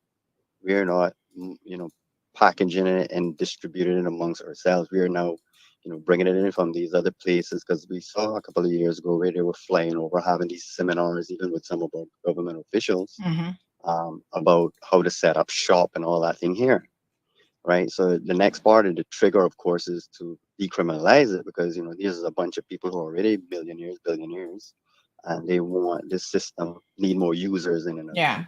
And you know what, caller, can I just pause you there for one quick second? I think that there is a fundamental difference between understanding what decriminalization is and what legalization, because I think what the things that you're talking about, like foreign entities being able to come here and do business, that's legalization, and that's not what we're doing. So I think the government has to clarify this for the most common person to even understand what this referendum is really all about, in exactly what decriminalization means. Decriminalization does not mean you're going to be able to grow it. It doesn't mean that any foreign entities are going to be able to come here and grow it or propagate it or anything of that sort. You're not going to be able to import it in. In my mind, it is the strictest form of decriminalization where if you're caught with it, you're not going to have that necessarily recorded on your record as long as it's a small quantity of the drug. So there's a thin line, but they're very clear lines of demarcation between decriminalization of marijuana and legalization of marijuana. And I think that the government, it's incumbent on them to be very clear about what the differences are.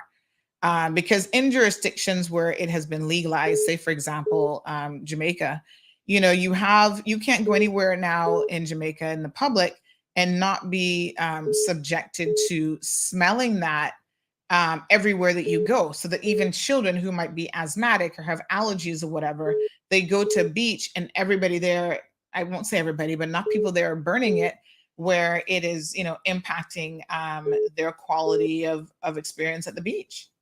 Yeah, I mean, your quality of life is degraded because, I mean, you don't want to go to church, right? But you also want to smoke marijuana, right? So we've cut back on cigarettes and moved into the vaping system, and we've also saw and it's so funny is that our sort of our medical, you know, professionals, which I'll have to use because it boils down to individuals, not just putting a company name behind it.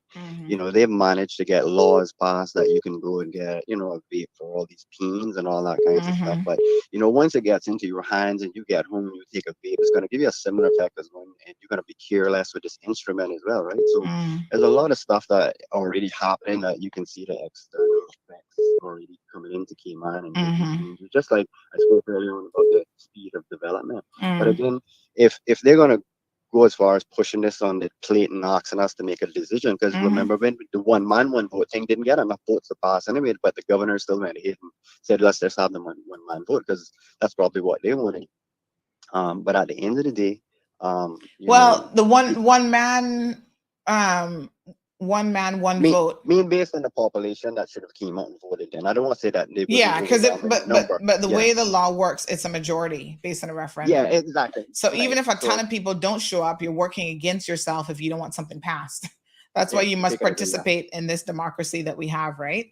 But caller, thank you very much for those comments. Very, very interesting. Yeah, and I'll stop right there, Sandra. But I think they need to go a little further to make sure that we don't have to be importance and we stop all these boats from coming across the water. So somehow something has to be properly set up before they put that question to us. Who's going to be the people with all the farmers' license? Are they going to be the new people that growing this crop that's going to be pushed into these vape stores and into our faces? So, because we don't want to make people externally rich anymore. If you're going to enrich people from destroying ourselves, let's just do it from internal. All right. With that said, then have a good day. Again. Thanks. You too. So we're definitely as we get closer to the referendum, if it's going to happen, we will have a panel discussion on this whole marijuana thing because again, one of the questions which that caller just touched upon is whether or not decriminalizing, because again, we're not talking about legalizing it. Number That's you not dialed going is to temporary. happen, right? So decriminalizing, I'm just kind of trying to call a few of these people back. Decriminalizing marijuana, is that going to have any sort of impact on the boats that are bringing it in illegally into this country? That's a real question. The same fundamental question with gambling. If you legalize gambling, which is different than decriminalizing gambling, but if you legalize gambling, is that going to have any meaningful impact on the illegal business of gambling? So caller, welcome to the program. Good morning. Morning, Sandy. How are you? I'm good, man. Let's listen to the two conversations, but okay, I'm going to stick on the two of them quickly. Okay, on the first one of expanding our horizons and small mining in small towns and stuff. It's great to expand our horizons and stuff, right? I wouldn't take it from anybody from traveling and learning the world and learning the rules of the world and how other people live and stuff, right? But in the Cayman Islands, we are super privileged because we have 150 nations living here, right? And that's 150 different individual ways of life. So we have it here at home also, And the way our thing is set, no, I wouldn't really want the Caymanians to just leave here, because that's telling us one thing. By the time they get back, it won't be nothing here for them. Because as the way how the economy is now, everybody's clamoring here. So why would I want to go over there? You know, and we talk about small minds. I know people in Cayman who have never left Cayman, and they're some of the greatest minds you could think about, because they have broadened their horizons by education, by reading literature, and now we have the internet that we're connected to the whole world, you know. So leaving here like that and traveling isn't such a big thing like back in the 60s. That's like, or in the 50s. That's like comparing chalk and cheese. It's two different eras, you know. Okay, okay, on that part, that's an interesting perspective for sure. Well, I'm a person. I went away to school, so I had that broad of horizons, and But do you think? Let me ask you a question based on what you said, right? So, do you think having access to literature, being able to read, and seeing something on a computer screen or on TV is the same as actually going abroad and experiencing it? Andrew, that's a moronic question, because that's impossible. Right. What I see, what I read, and what I feel is three different things. That's like telling my hearing and my smelling is the same sense. But how is it then that you think that you can get the experience of not traveling? Okay, back then they didn't have the equipment. Okay, like you say you want to go to Japan, right? That's when your dream. That's when you're a dream list, right? Well, I have been to places I've never traveled to Japan physically, but through Google Earth, I've been to a lot of streets in Osaka, check out different places for business. You get what I'm saying? But I've never been there. But I know streets and I know locations of places. I've seen different sceneries that I have never really been there, but I have seen it, and I can explain it to somebody else who has been there, and they'll be like, okay, oh, that's the same. Oh, have you been there? They'll never know the difference. So that doesn't mean I have to shell out. I don't have to shell out thousands of dollars that I don't really have to sacrifice and make a trip. Like the lady said earlier, to save 3 years. Why would I want to save 3 years of my money just to go to one place for a week and come back and say I had an experience? That 3 years of money could have built a house or built something on the house or did something. That's my take on it. And plus my take on it, like I said, I went away for boarding school. I went on trips to Europe, all over the place.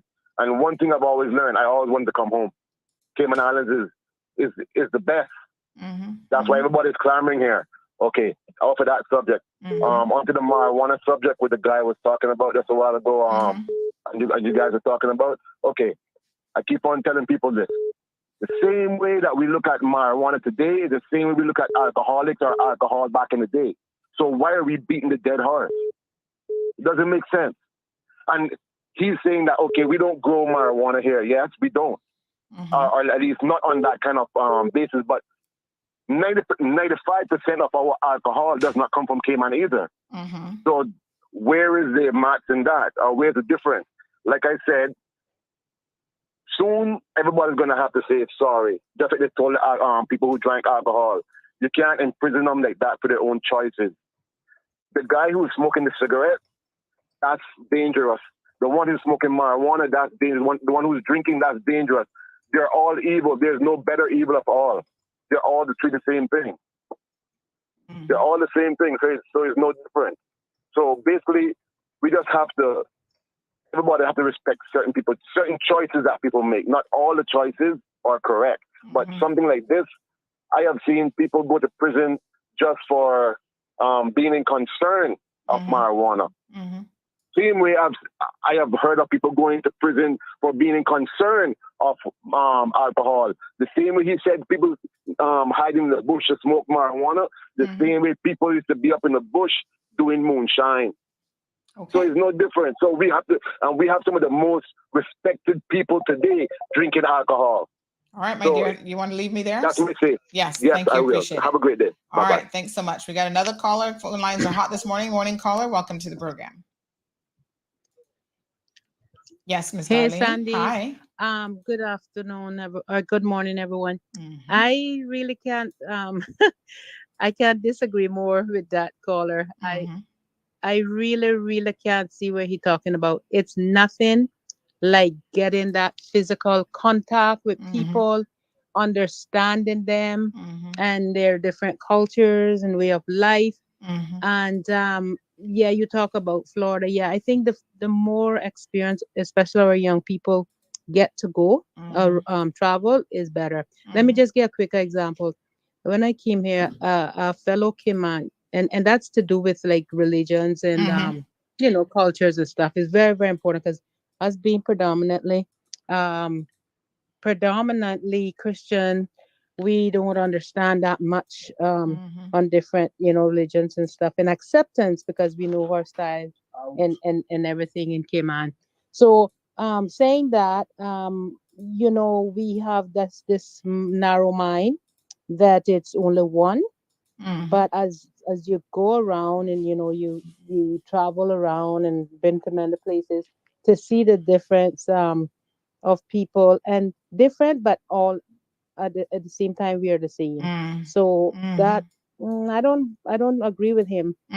The fact that Google mapping the places that you want to go makes any sense. So Yeah. but it's only I mean, one it's a life, so totally you it's get a to totally travel. It's different good. experience too, right? I mean, yes, you can Exactly. look at a street name, you can know a Culinary. street name in Exactly. Osaka or whatever, Japan, but to actually have Yeah. been there and take in the senses, the smells, the people, Yes, of course. the The food, the people, the food, culinary. I mean, it's just I don't exactly. imagine that there's no substitute for the real thing. You know what I'm saying?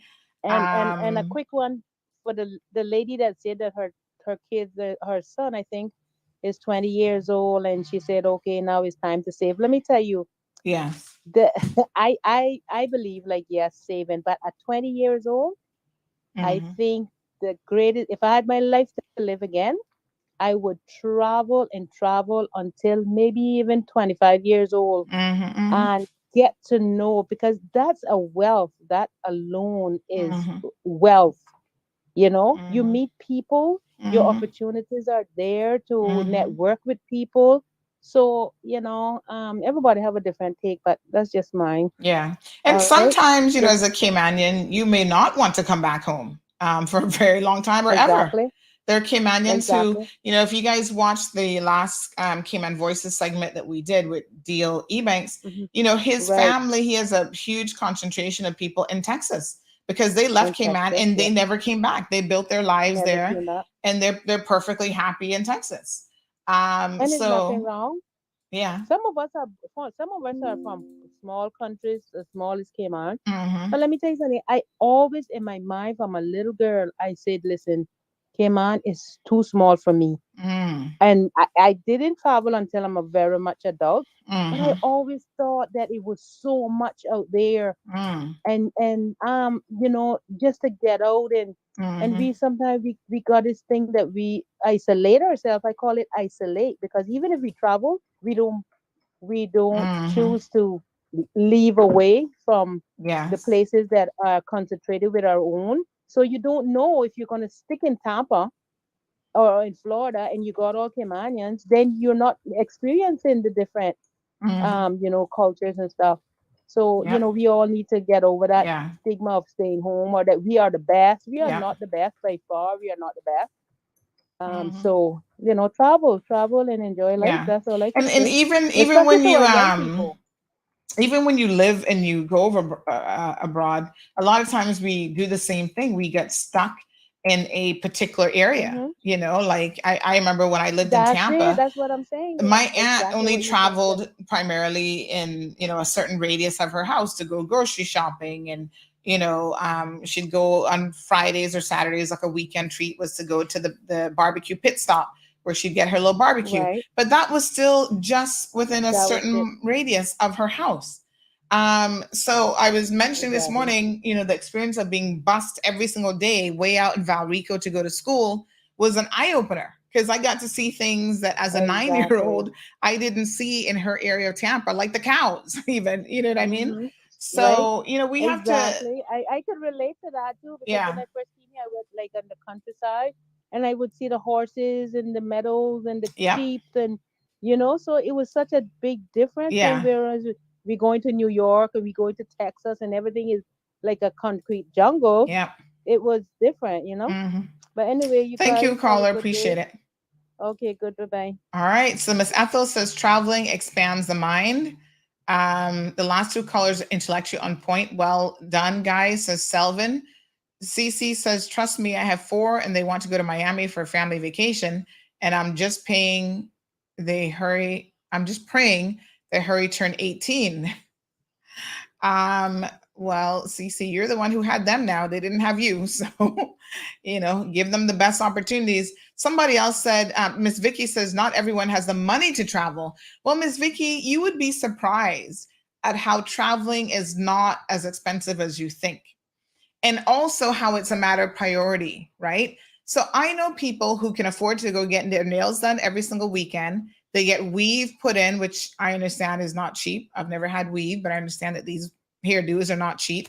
They're always living in the salon. They're always drinking and buying liquor. They buy cigarettes and smoking. So if you looked at your budget, right, and you saw where you're choosing to spend your money, and you eliminated some of those things that are not wants, but they're needs from your budget, how much money you could actually save and then redirect that fund to traveling. An airplane ticket, I mean, you can get an airplane ticket for $1,000 or less to London if you do it economically. And you know what time of year you can travel, look for deals, look for sales.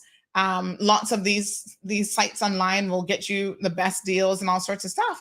I think it's really a question of wanting to do something bad enough where you will make the necessary sacrifices in order to get it done. That's what I'm saying. You go to Miami for a weekend, you're going to spend money on airline tickets, hotel, car rental if you drive, plus shopping. And some of y'all go to Miami and drop thousands of dollars. What if you took that money for that entire trip, right? Once a year, go to a new destination that you have never been to before. Have you ever seen with children? My daughter went to New York, right? When she went to New York for the first time, we didn't see a lot of snow, but we had a little bit of snow flurries. That was from January. This child is still talking about that experience, how much she loved New York. She wants to go back. She wants to see more. She enjoyed the winter. She enjoyed putting on a winter coat. I mean, when we were there, we were all freezing. But now looking back on it, I love putting on my winter boots. I want to go again. She's going to be mentioning Dunkin' Donuts every trip to America because she swears that she has to go to Dunkin' Donuts every trip. But even the food memories, are there. So I think that if you give your children these amazing experiences and encourage them to get out there, you can definitely see how they will have an amazing life. Good morning, caller. You trying to get through to the program? Now, y'all should know by now. Do not call me before 10:30 in the mornings unless you want to be on air. Caller, good morning and welcome to the program. I believe that people shouldn't have kids at a young age, but hold on, Sha, hold on. Cindy.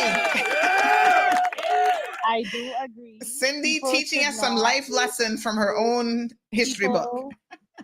People should not have kids at a young age. Yeah, imagine, Cindy, I know you love your kids. I know you love your kids. Yes, but if you didn't have them, what would you be doing with your life right now? I think I would be traveling the world. Honestly, Sandy, to be very quite honest with you, my kids saved me. Let me be honest with you. Yeah. Because honestly, when I never had kids, I can't. I was lost. Sandy, having my kids taught me how to love, how to have patience, how to see. You understand? See my heart from outside of my body in a human form. So they gave me purpose. Now, as a child, I never had the family vacation. You understand? I never got to do the whole Miami, Orlando trips and stuff. If I did got trips, it was with like Georgetown Primary when Miss Smite and Miss Martin and them would put on school trips. But I always promised myself that I have to give my kids at least one goal. And my kids' goal was to go to the zoo. Me and you talked about that a lot. And I saved and I saved and I sacrificed. I don't do nails. I don't do wigs. I don't do weave. I don't go out. I don't do a lot of things, but I'm still struggling. You have people out there that are really, really struggling to make ends meet. Yeah. You understand? And I sacrificed everything I had to take my kids to Jamaica with me earlier this year, Sandy. And as much as that made me happy for them to get that experience, I had to hide and cry. Sandy, like, you don't understand what that does to you. Like, my daughter, from she came back from Jamaica, every day that I drop her to school, the canteen ladies and the teachers be like, Cindy, she really loved Jamaica. Yeah. She really loved Jamaica. She tell me she jump off the cliff. Yeah. She tell me these are that's what I was just saying. These are memories that you have built for your child that, nothing, no amount of toys in the world can replace memories. No PS5s and but they need to travel beyond just Miami and Jamaica. And this is my point, they do. They do. Imagine if they saw Japan. Because we get exposed to the Jamaican culture here. So yes, there's beautiful rivers and all that kind of stuff that we do not have in Cayman that you get to see. But a lot of the culture is already here, a lot of the foods and whatever. Imagine if they went to a place where they've never seen food like that. They've never seen people dressed in traditional Japanese wear. One caller was saying how, well, we have a very diverse population here, but people who come to Cayman and live in the Cayman Islands, that's different than going to their country and seeing them operate in their own country. My father's Jamaican, and I don't have a relationship with them like that. You understand? So it's the scenery. Sandy, my first time going Jamaica, right? You see when you up inside those mountains and you smell that pine, you listen to the water running down the river, gushing down. That does something to your mental health. Ask my husband, you see, when I reach up in those mountains, Sandy, I started bawling. Don't ask me why we're bawling for. It rejuvenate your soul. That does something to your mental health. Jamaica is paradise. Forget the crime, forget all of that. When you're there, you don't see none of that, Sandy. Like, I had to give that experience to my kids, and I'm happy that I did. People judge me a lot. They don't know me. I have a good heart, but when you piss me off, you won't get the dark side. But I ride hard for my kids is what I'm saying. When you have kids, priorities should come first. You have a lot of girls in Cayman that they prefer buy a wig, boss of shoes, clothes every weekends, and your kids not on point with you. No, do better. Do better. Yeah. You got girls out there trusting wigs from these wig businesses, wearing the wigs, turn around and won't give back to people their wigs because they don't want to pay for it. Come on, you want to be a hot girl in the street? You need to live that type lifestyle. You need to afford that lifestyle. Stop scamming people and robbing people, and your children not saying one. People consistently walk the street looking rough, my head not combed for months, and my children straight. You understand? So when people want to sit down and talk about me, just remember say my kids don't want for nothing. I've never seen you looking rough, Cindy. Because one thing you can do, you can put beat on that face. You can put on your little makeup and look good. Sandy, I be looking rough. Let me tell you, but I make it look good. You understand? Yes. But a lot of mothers. Well, you make do with what you have. Exactly, that's true. But Cayman problem, they're not struggling for me because every party, every new look, every design, everything, they're catching flights to look like they live in that lifestyle, and they're right up in NAU and robbing and scamming people regular. Have a nice day. All right, honey. All right, honey. Ciao. Let's take a quick commercial break. Just a reminder, folks, you called during the show. I just had 2 phone calls. Well, one was Cayman Airways Cargo. Big shout out to them. Thank you. My stuff is here. I need to go get that cleared today. No problem. And the other guy's like, I got a problem. I said, sir, are you trying to get on air? No, but I got a problem. And I don't, sir, we're in the middle of a live show right this second. People asking me to block Alejandro. And they said, Alejandro is dumbing down your show. He just needs to listen and stop commenting. Lord Jesus, watching someone cook a dish on Google is completely different than cooking the dish yourself. Sadly, these callers are only proving your point and why it is important to travel. This person also said, as a Caymanian, they're going to be locating overseas soon for the exact reasons that you just mentioned. They said, I cannot continue to live in a box with limited people. Life is too damn short. I cannot spread my wings, love my country, but my soul needs more. Wow. Oh my gosh. NOSA. Let's take a commercial break, folks. We'll be right back after these messages. The Department of Environmental Health has announced that the November bulk waste collection schedule has been replaced by one in the month of May, starting with West Bay, May the 1st through the 6th.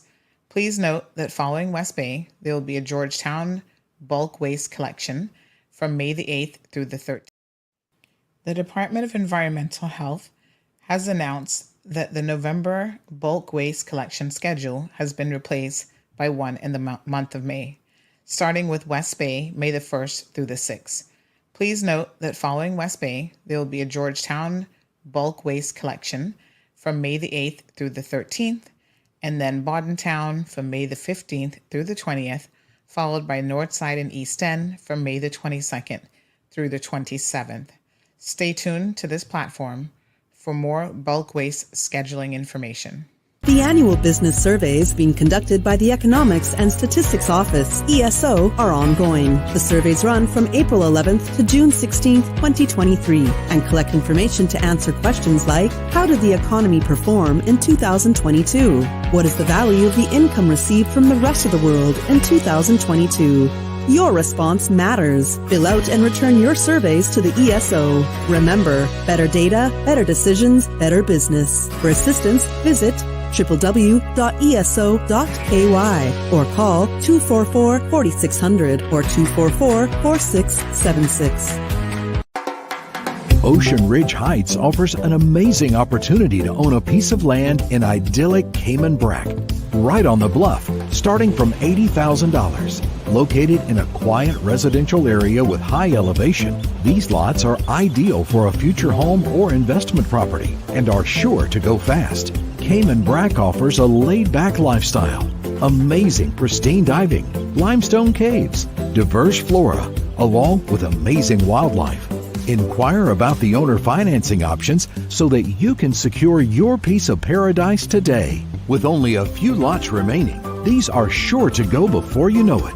Contact Crichton Properties today on 345-949-5250 or info@crichtonproperties.com. Honey, you remember to bring your lunch, right? Oh, come on. You know I wouldn't. Seriously? Popeyes? Popeyes.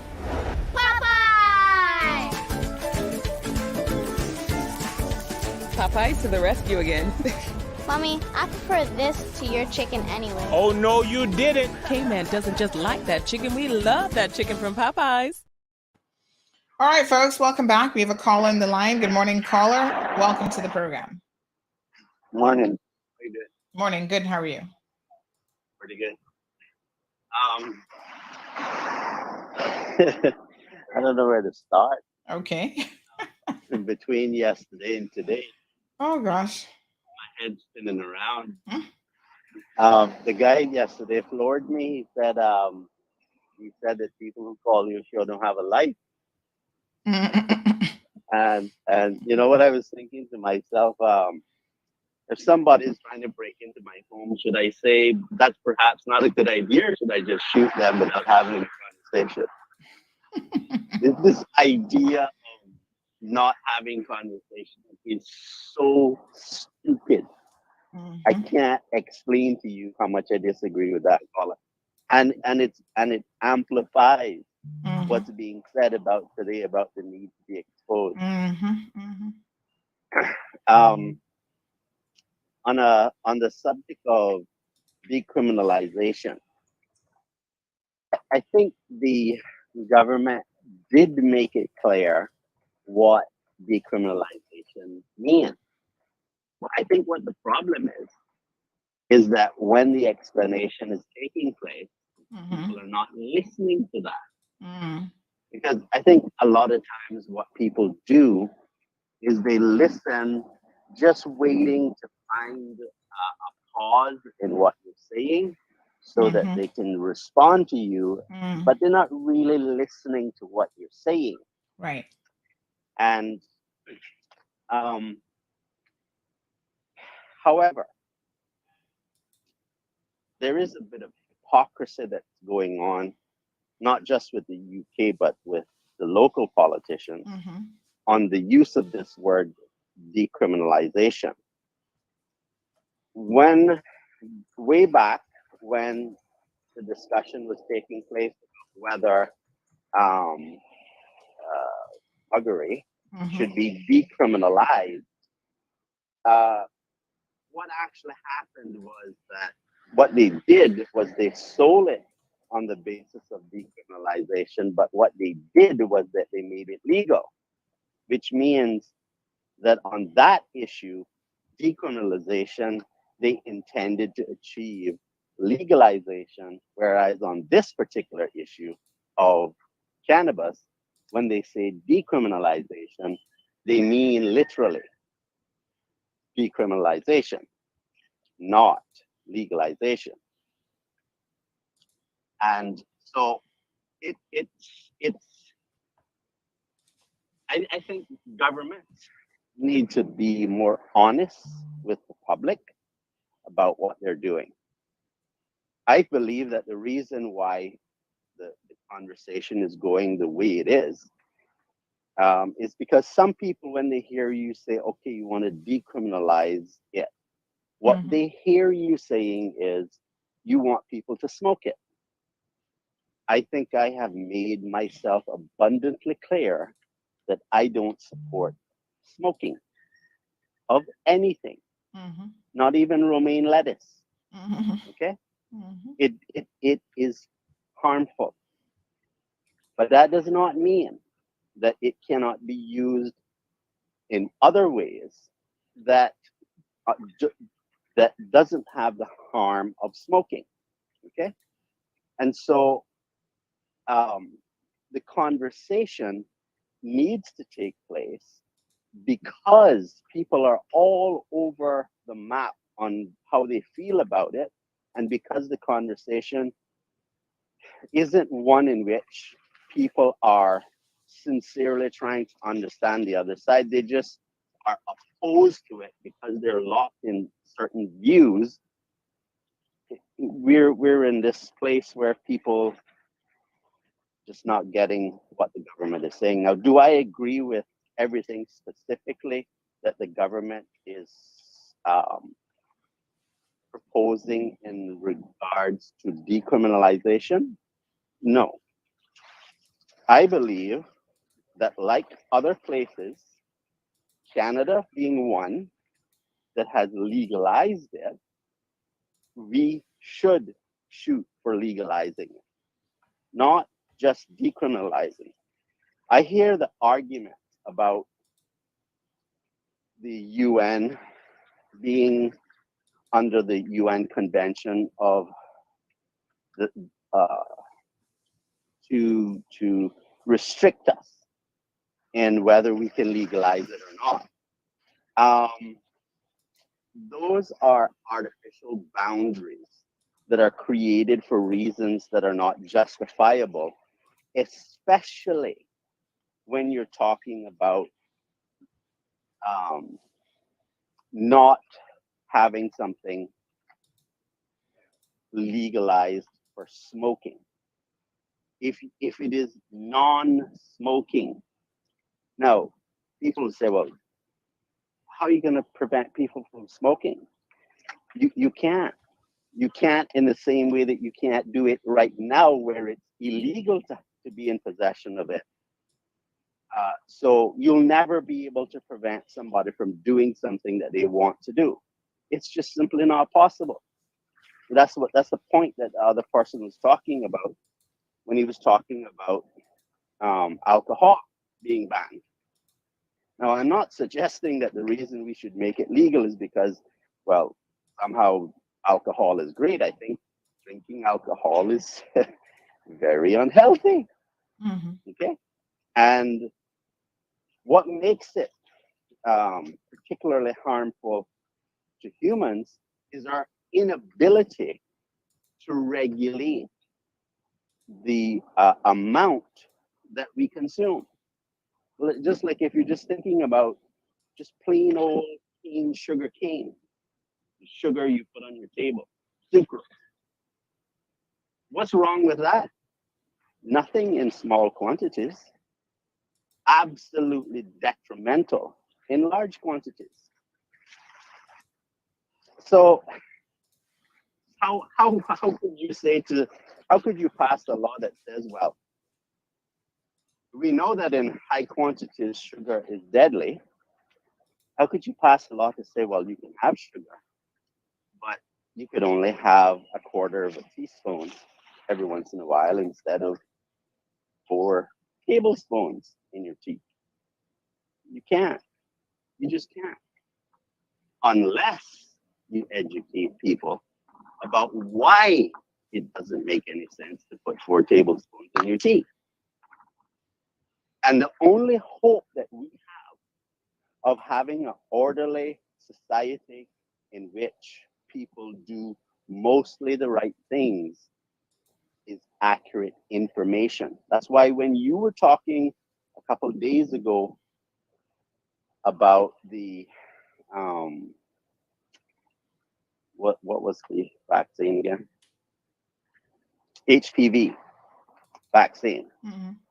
You were saying that some people don't want their kids to have that vaccine because they think it'll lead to the children having sex. I have a news flash for you. What's driving sex? It's hormones. And that urge is not just going to simply disappear. Mm-hmm. Okay? But it's foolish. It's foolish to put yourself in a position where you run the risk of getting cancer because you're afraid that your child might at some point do something that their body, their endocrine system is going to instruct them to desire. That's really foolish. And it's these kinds of conversations about appropriateness, timing, quantity that we need to have. But if you think that banning it and leaving it where it is the solution, well, the harm I see in that is this, is that people continue to be misinformed about harms of smoking, and they will do it anyhow. All right. Thank you very much, sir. That's all I see. All right. So, folks, thank you for all the calls today. We've had an amazing discussion. We'll continue, but we do have some breaking news. You guys are not going to believe this as it goes, but wow, we're receiving news this morning that iconic talk show host, one of the best, Jerry Springer, has died at the age of 79. So he's considered one of the most influential and controversial figures in TV history. TMZ and other news media this morning are confirming that he's died. Jerry hosted his smash syndicated talk show, The Jerry Springer Show, for 27 years. And many said it was never a boring moment on the raunchous and wild show, which was known for its outrageous guests who usually got into crazy fights as the audience cheered, Jerry, Jerry, Jerry. I feel like we need to have a Jerry, Jerry moment now. But do you guys know that before his political career, he was a politician? Who knew? He ran a failed campaign for U.S. Congress in 1970, got elected to Cincinnati's city council in 1971, and became the city's mayor in 1977. And he served one term as mayor. But we all will remember Jerry Springer, dead now at the age of 79, for being, a talk show host that, trust me, we were all engaged with and wanted to see what he was going to come up with next. So our condolences to his family. He's married to, what's her name again? Miss Chung. Oh gosh, you guys might have to remind me of her name, but yes, poor Jerry has passed on. Wow. Yeah, pretty sad. All right, Mr. Jerry Springer, we will definitely remember you. My goodness. All right, folks, the phone lines remain open at 936-2626. That's 936 Bobo. Feel free to give us a call. Some very, very interesting discussions as it relates to the whole cannabis decriminalization. We will have a dedicated show in that, as well as a dedicated show on the lottery conversation. And we're actually going to try to see if we can source some experts, folks, from all over the world, because believe it or not, Cayman is not as unique as y'all might think. What we're going through now is something that others have gone through over the years, and they have a lot that they can teach us in terms of their experiences, the pitfalls that we can hopefully avoid. Let's take another call. Good morning, caller, and welcome to the program. Yeah, Miss Sandy. Remember when Cayman used to have the DARE programs going to the primary schools? All right, I don't know if they're still doing it, but it used to be very effective. And remember the pictures that they used to put up for the book, where they would show the people with the beer bottles, slinging the bottles out of the thing with the Krabby or whatever that cartoon character used to be? You did not see the marijuana smokers in between those people. I don't know what people painting the picture of marijuana is a disgusting habit. Because, for one, like what Mr. Danny was talking about, the decriminalization of marijuana is like an insult. You know, like you give people privilege to do certain things, but you can't do it. That is how it feels to know that decriminalization in the Cayman Islands is being considered, because it's a stupid way, for me, in my opinion, to just tell you that you can smoke it, but where are you going to buy it from? Where are you going to get it from? You know, like, in my opinion,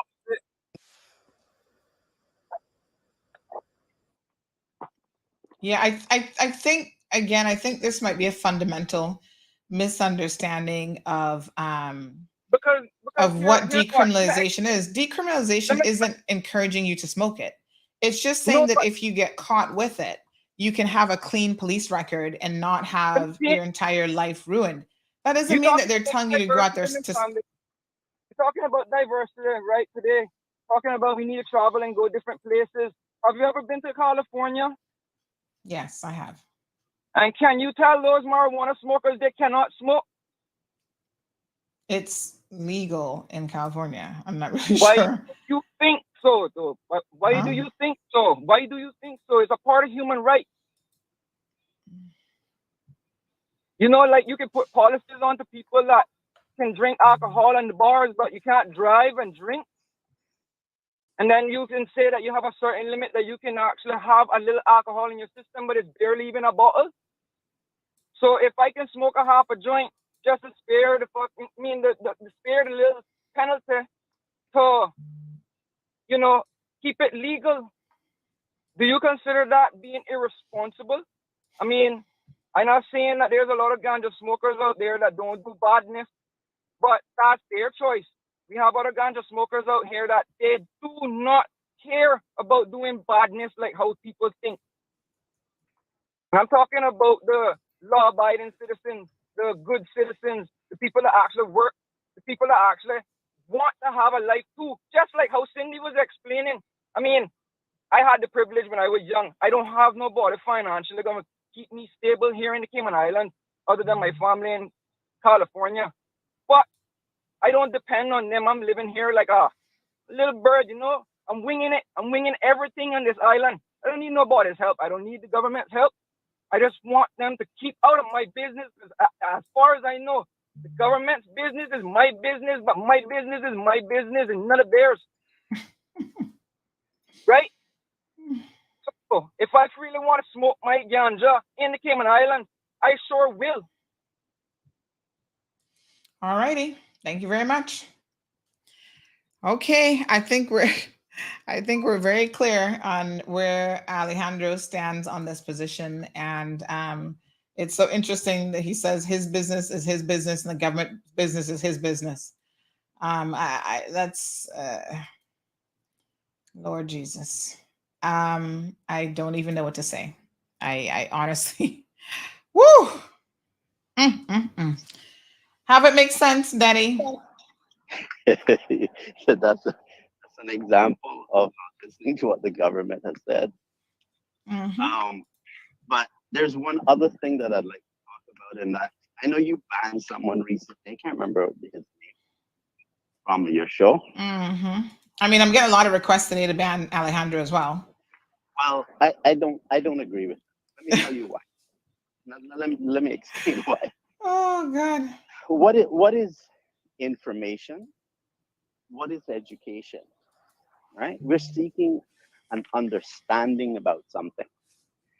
And at the very minimum, in a civilized society, the reason why freedom of expression exists is because you need to be able to share ideas with which other people disagree. Okay? And it's the contrast of those ideas that allow us to come to a greater understanding of an issue. So well, it certainly demonstrates how much more educating on this issue we need. Exactly. That's why that's without without a doubt. I mean, if nothing else, Alejandro highlights that we have not gotten the messaging right for people to understand. The point that I'm making to you is that but there's also a different perspective, Denny, which is that no matter how good the messaging is, there will always be the fringe percentage of people who just don't care to hear the message. Right? So it can be the best delivered message in the world. It can be crystal clear, and it still would not be understood by Alejandro because his position is this, and he comes up with these illogical arguments to support his position, and he will not move from that position no matter what. However, and so the rest of the audience thinks, and I think there's a balance to be struck here, why should they be subjected to someone who, in their opinion, isn't bringing any value to the discussion? He's just demonstrating. This is what people are saying to me this morning. I can show you all the messages that I'm receiving. Here's what one person said. This person said, Alejandro just made my case for leaving Cayman and retiring in another country. Too much ignorance. Oh my God, I can't with these callers. Well, I do understand why. They also go on to say these callers are only proving your point and why it's important to travel. Watching someone cook a dish on Google is different, completely different than cooking the dish yourself. Alejandro is dumbing down your show and he just needs to stop and listen. Another person joined in, and this person said, not specific to Alejandro, but they were just saying, I'm thankful for the opportunity I had as a young child to travel.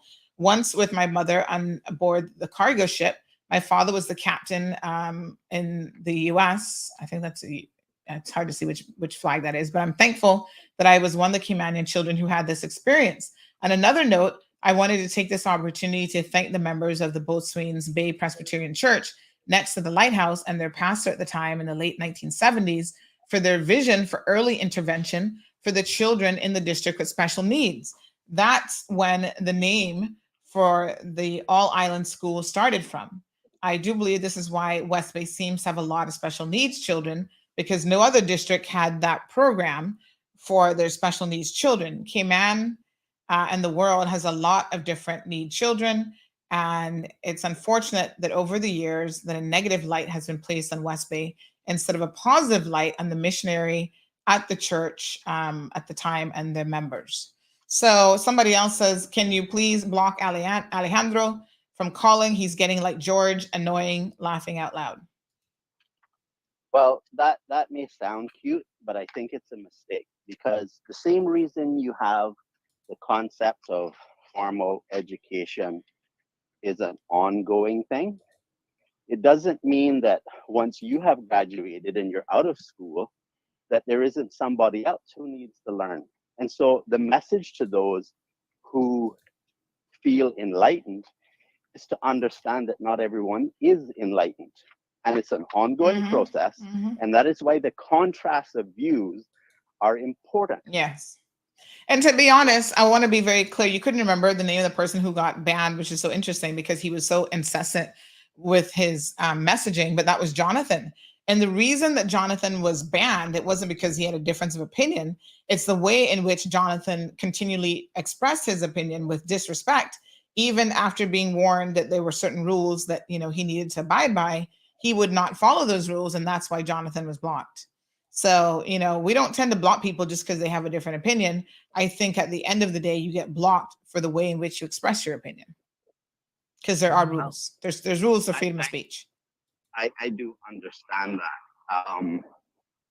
Hopefully somebody else then will come in and help us understand the other perspectives. The problem with that, though, is that if you're not speaking firsthand about experiences, sometimes those experiences get colored in ways that are not truly representative of the other side of the argument. That's why I tend to favor a genuine a discussion about the genuine views of the other side of the argument. All right. Thank you very much. Appreciate it. All right. Bye. All right, folks. 936 Bobo is the telephone number. Yeah, listen, the whole purpose of a talk show is to have people call in with different and opposing views and viewpoints. It would be very boring, actually, if we all sat down and said the exact same thing. There'd be probably very little engagement in the program. That's never an issue. I think two things are problematic. Like I just said, freedom of speech does come with some reservations. So some restrictions, I should say. The way in which it's not an absolute freedom. And I think a lot of people confuse when they hear about things like freedom of speech. They think, oh, I can say whatever I want, whenever I want, however I want. No, not at all. And so there are restrictions in place, common restrictions that are in their community. Cece says Jonathan was wilding out for real. There are also, it is a talk show program, so you do have people who are listening to the program. And what you will find is that, and this is on you guys, this ain't on me, people will make aspersions about who you are and what you stand for based on how you express yourself and what you say. And it is entirely a matter, let me make it very, very clear. It is entirely a matter for the callers who call into the program if they're concerned about that or not. If you sound like an idiot, and 99% of the people in the Cayman Islands think that you're an idiot, and it's because of how you're expressing yourself or the things that you're saying, is it my job to stop you from sounding like an idiot? No, that's not my job. I wasn't hired to do that, and I'm not going to do that. That's completely on you. So if you don't mind calling in and you know, everybody's like, oh my God, this caller again. And some people are like that. I'm telling you, the second some people call into the show, I can show you visually my numbers drop on the live stream. People come off and they stop listening and they come back when they think that person is finished. Y'all think I'm kidding? I'm not kidding. Same thing on the radio. Y'all probably turn down, I'm not in the cars with you, but you probably turn the volume down a little bit when you hear certain people talking. So the funny thing about it is those people are not really doing their position and you know, their thoughts and even themselves any real justice by harping on a particular issue and communicating in which they communicate with those issues. They're not doing themselves any favors. But I'm going to sit here and allow you to talk. And if you're making yourself look stupid and more people are like, oh man, that person really is dumb, that's on y'all. Like somebody just said, they're proving exactly why I need to get the hell out of Cayman. That's their business, honey child. I'm not here to control that part of the classroom. Good morning, caller. Happy Thursday.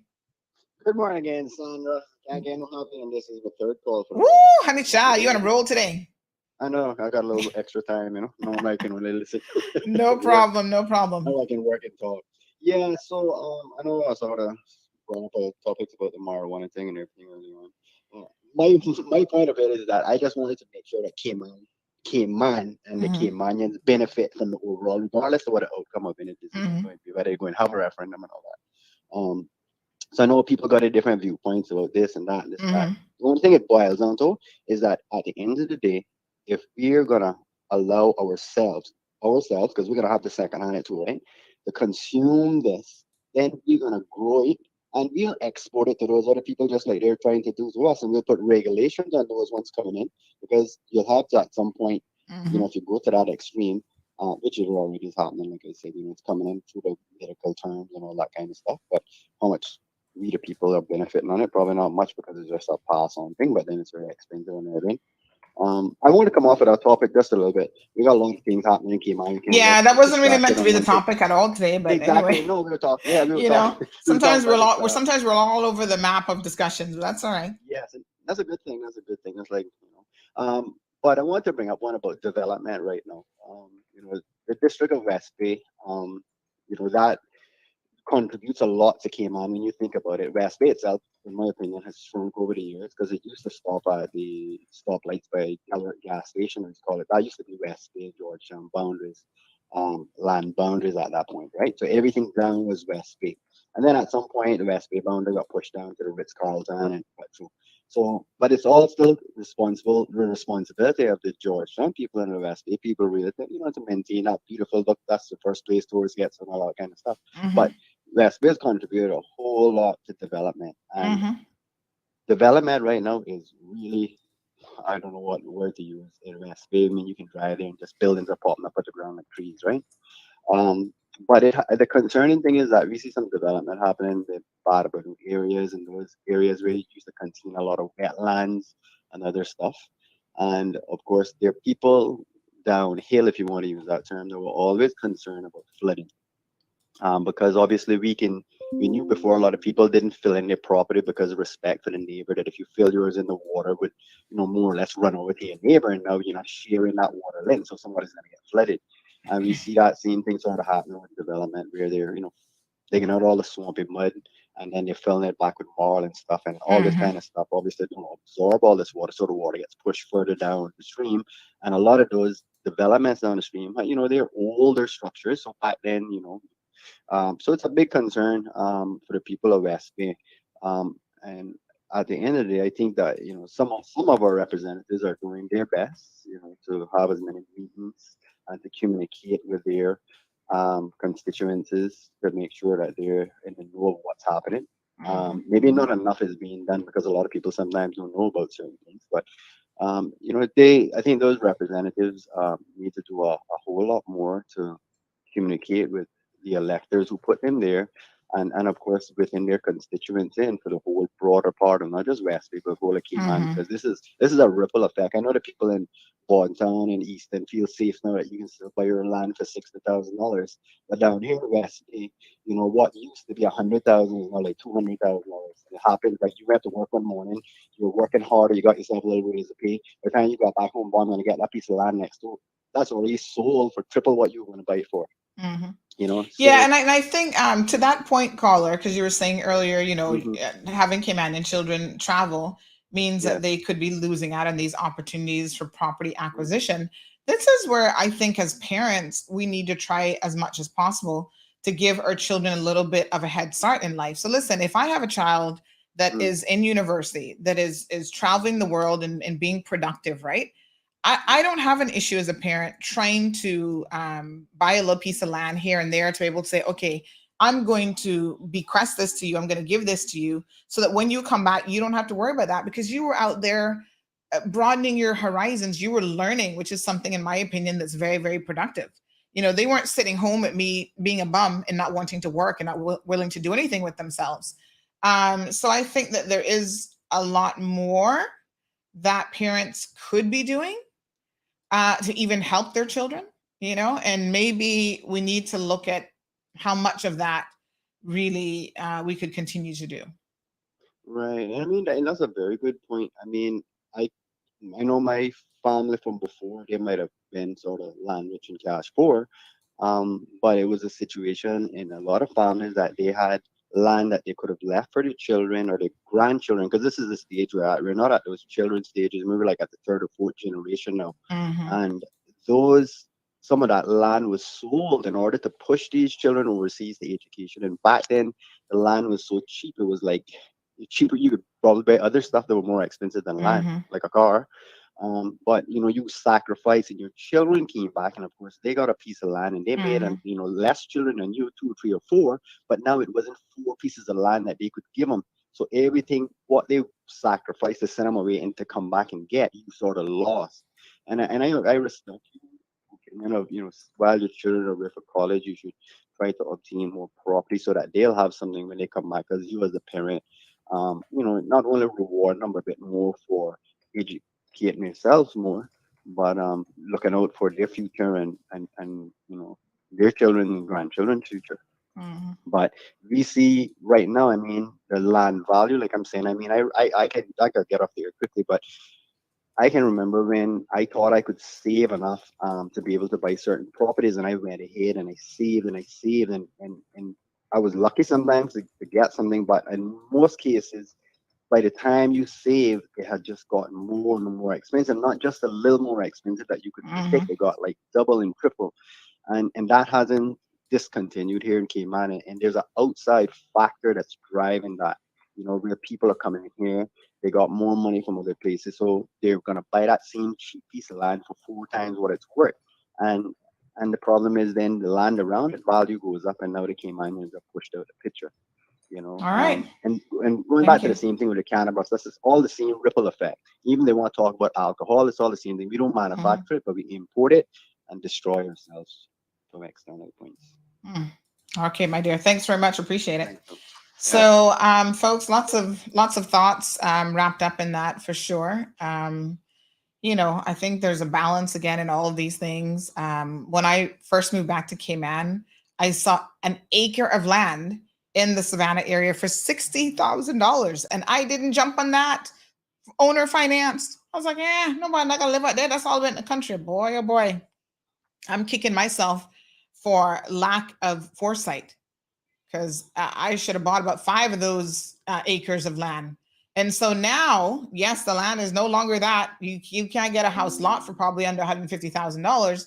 Now I'm not going to make that mistake for my daughter, right? I'm going to make sure before she's even an adult, she at least has one piece of property anywhere in the Cayman Islands or the Sister Islands that is free and clear that she can have, so that by the time she's an adult, she can either use it for her own personal use. She can sell it and maybe, reinvest that money in property.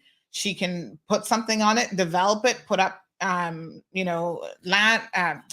condos or whatever.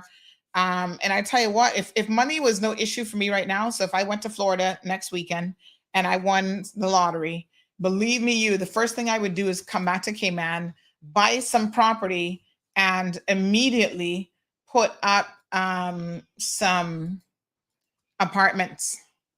Not looking to be a slumlord, but boy, it is hard to find apartments right now. The apartment market is killing. And anybody who's a landlord, some of them really mistreating people, but they're making money hand over fist, and they have no issues getting places rented. So speaking of winning the lottery, I had a chuckle at this morning when I saw this on social media. This is an image of a lottery winner who claims his jackpot in a scream mask so that his relatives don't recognize him. I don't know where this is. I don't know if this is in the States or where this is, but this made me chuckle, that you would put on a mask and hey, it kind of makes sense in a way. You'd put on a mask to go collect your lottery winnings because you don't want anybody really knowing that you won. This is probably a very smart money idea, because the second people think you've come into money or that you've won the lottery, oh, child, you got to change your phone number, because the phone lines are going to be ringing off the hook. They're trying to rob you, trying to break into your house to try and steal your millions of dollars, honey child. So yes, if I won the lottery, y'all not going to know nothing about it.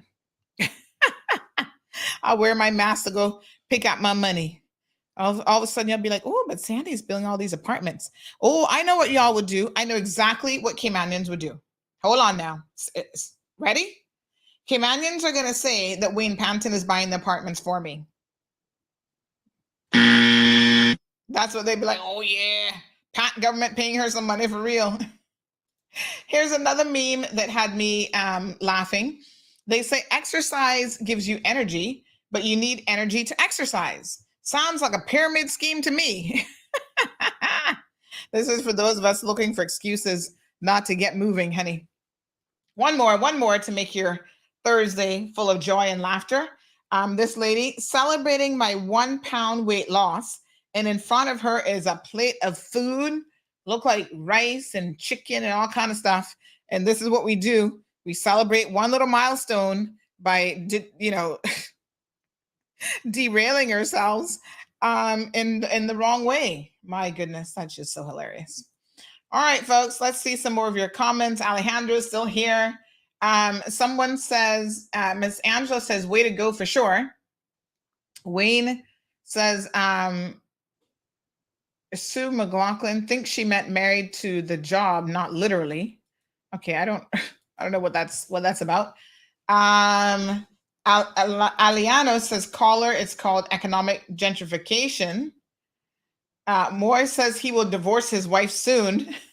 Oh my goodness. Oh, do you think he'll tell the wife that he won if he has a wife? Yeah, honey child. Sometimes you don't want to be telling them either because they're trying to spend all your money. She putting it back on, says Angela. Yeah, that's pretty funny. Another person says, laughing out loud, I do jump off when Alejandro calls. It's like an assault to my ears. Oh, geez, I'm peace. Someone said that Alejandro and another guest on the program are family. So this person said, I never knew this. It's news to me. They said, did you know that Alejandro is Louis from Detroit's nephew? No, I didn't know that. Really? I tell you, Caymanians all over the place and all family. Louis and Alejandro's mother are brothers and sisters. May her soul rest in peace. I didn't know that. So Louis and Alejandro's mother are brothers and sisters. Oh, okay. Huh. Nope, I did not know that. What does this person say? Hi, Sandra. They will say they're selling jugs. Who? What jugs? Somebody says, I would love a show with a section dedicated to land issues and knowledge. God knows that would be great. All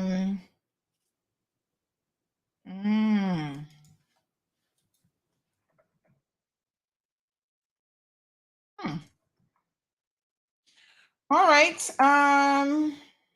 Yes, sir. A mess. Alejandro says, that's a lie, Sandra. You knew that from a few shows behind. I'm pretty sure I do not remember it. So I tell no lie. Somebody might have said it and it just didn't register, or I just don't remember it. But okay. Alejandro getting all touchy this morning. That's a lie. Lord Jesus. Take the wheel. Mr. Vernita says that's what I would do too if I won the lottery. Definitely. Carmelie, recovering some surgery this morning. Good morning, Carmelie. How you feeling, honey child? Okay, so let's talk a little bit. We've got a little bit of time left in the program. Let's talk a little bit about a thief that was let loose here on us. Watch this video clip of this woman going into local office supply store and stealing a laptop. Some people are so bold and stupid. I knew the second we put the story up, we were going to find her in short order, but we located her in less than 5 minutes. Have a look at this bold and stupid woman. So she goes in. I'm going to try to narrate for radio listeners. Here she is in the store. Apparently she's walking around, kind of scoping out the place a little bit first, pretending like she's looking at stuff, walking around from one aisle to the next. And you see her lifting her head. I mean, these thieves are not really the smartest, but you see her kind of looking, trying to look above to see exactly where people are at. So she's identified one guy over there. She picks up the laptop, and you notice she actually puts it underneath her cardigan or whatever that is that she's wearing, right? So she kind of puts it underneath there. Yes, honey child. Then she walks around, camera caught everything, of course. She walks to the next area, next aisle over again, walking up and down, put down something. Of course, she's going to pretend like she's going to buy something. And then now she takes the laptop from underneath the arm and puts it in her bag. Yes. Keeps walking around. She sees a guy walk by that way, so she turns the opposite direction, pretending like she's it's so funny because she goes and picks back up that same little box again as though that's an item she's going to purchase. So she picks that up again. Walking, kind of pacing up and down the aisle. Maybe she should have wore a ski mask. Bends down, puts that down. But of course, now she's stolen a display laptop, but she's smart enough to know that she's stolen this display laptop and she is going to need a power cord for it. So she's not done. So continue to watch what she does next.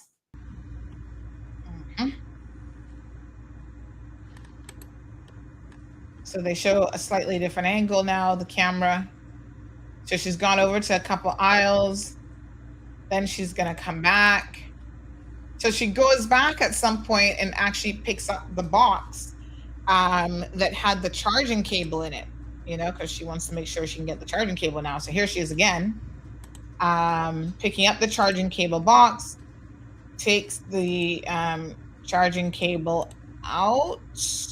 They kind of fast forward through some of it. And then, there she is with the empty box. And then another camera. We're going from different camera angles here. So there she is now. She opens it up, the empty box, and she takes out the charging cable, because she knows a laptop not going to be much use without a charging cable. And then she puts that in her bag along with the laptop as well. She thinks she's slick, but she's actually very stupid, actually. Yeah. So then she kind of tries to cover up her thievery by taking the box and put it like underneath another box so it won't really be discovered. Well, this happened on Thursday, April the 13th. They didn't discover it until this last Friday because staff were like, see how she's bending over as though she was trying to fix something. See how she tries to cover it up?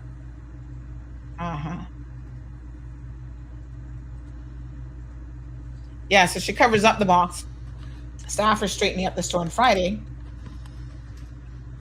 and they discovered the empty box, and they're like, oh, really? So when they go back now and check footage, they find out that she has actually stolen. So this is her now walking out the store, walking past staff like she bowled right out the door with a stolen laptop. Now this lady, here she is, stole the laptop. She also drives a convertible BMW. I know it's shocking that somebody who drives a convertible BMW would be a thief, but do not for 1 minute, folks, think that just because somebody has the means to pay for something or looks like they have the means to pay for something or is driving around in a nice vehicle, that they're not a common thief, because they can still very much be a common thief, which is exactly what she is. So within 5 minutes of putting this up, I'm happy to say that we were able to, through you astute and honest people in the community, we were able to identify her immediately. She's not easy, boy. So her name is, hold on now, let me get you the name. Her name is Brittany Thompson. I understand that she is from Jamaica. I don't know, if she grew up in Cayman or how long she's been here, because I know y'all gonna be asking me that next. I don't know any of those things about her. What I do know is she's a common thief. That much is evident. So the backstory, because Caymanians always be like, oh, I know, let me tell you the story about her. So the backstory is she'd married some rich Canadian guy and couldn't, I guess, get her act together, even though she had the financial means and someone who probably at some level cared about her. She's out partying and living her best life. And yeah, so she ended up, he ended up divorcing her because the babe enough for him. I cannot make this stuff up. I kid you not. Yeah. And by the way, she's also a business owner. Ooh, honey child. When one business owner steals from another business owner, I feel a particular degree of insult. I'm like, really? You would do that? No, honey. We gonna have to show the Cayman Islands what you really all about, honey child. You can't be doing that. So Brittany, let's go through the whole shebang here. This is her apparently trying to sell her wedding ring for $28,000 US, her best offer. So maybe she's getting desperate for money now that the great vitrine has left the relationship. Apparently he's moved back to Canada. There she is with the best weave in the world, looking good there, Brittany. But your dirtiness and the inside, not nice. And here she is talking about she's fine and that's okay. Oh, Brittany, you. Wedding photos. This was wait a minute. She just got married in February of 2022? Well, that didn't last for long. Child, you couldn't hold it together for that rich man for more than a year and a half? Not even? A year? That's it?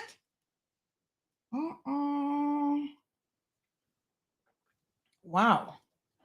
So she hired top photographer there. Shout out to DJ Vaughn. Had him taking the wedding pictures of the older man feeding her cake. So nice. And living their best lives at the salon. Talk about Mother and Daughter Day. Been long overdue. Yes, honey child, keeping slim and having the body banging, but still no level of morality. Here they are again, like a king and queen, having such a beautiful wedding on the beach.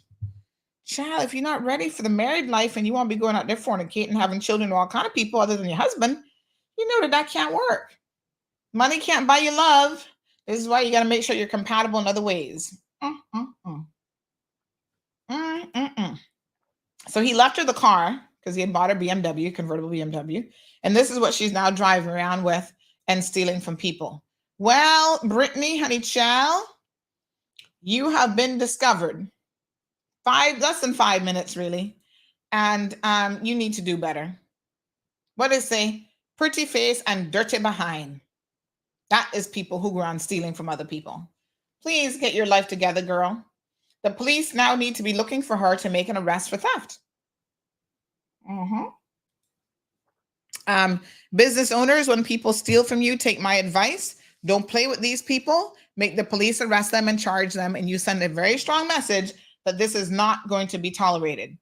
So here she is with another wig. I mean, she's got a nice looking face. I must tell you, she's not a bad looking girl. She's got a nice body. Look at the little baby. My tweetums. Poor little thing. I feel sorry for you that you got a teeth as a mama. Because your life not going to be easy. I mean, woman, you got a business. What are you out there stealing from other people for? You should know what it feels like to have someone take advantage of you and take advantage of your business, right? But these people don't care. They're just disgusting. No morality to speak of. This is what they do. She has a nail business called Fast Nails, Mobile, Manny, and Petty, 24/7. Well, I'll make sure I do not patronize her business, honey child, because Lord knows we don't want that kind of thing going on around the place. She's selling baby onesies for $150. So it looks like she's maybe cash strapped and trying to sell everything. But child, if you're cash strapped, then do explain to us why 24 hours ago you were out partying with people at the outpost at Rackham's and living your best life with a hookah machine and all kind of stuff. This is where y'all need to do better, right? If you're having financial issues, what you do is you cut back on your lifestyle. There are times when we've all had to do it. There's no shame in having to do it. What you don't do is go and steal from hardworking people. That is just wrong. Yeah? But she looks like she's gotten used to the high life and can't rein it in, can't pull it back. Here's her and the mother and the boyfriend, the mother and her man, and her man, her ex-husband, I guess now, no longer together. My goodness, talking about sun fun. And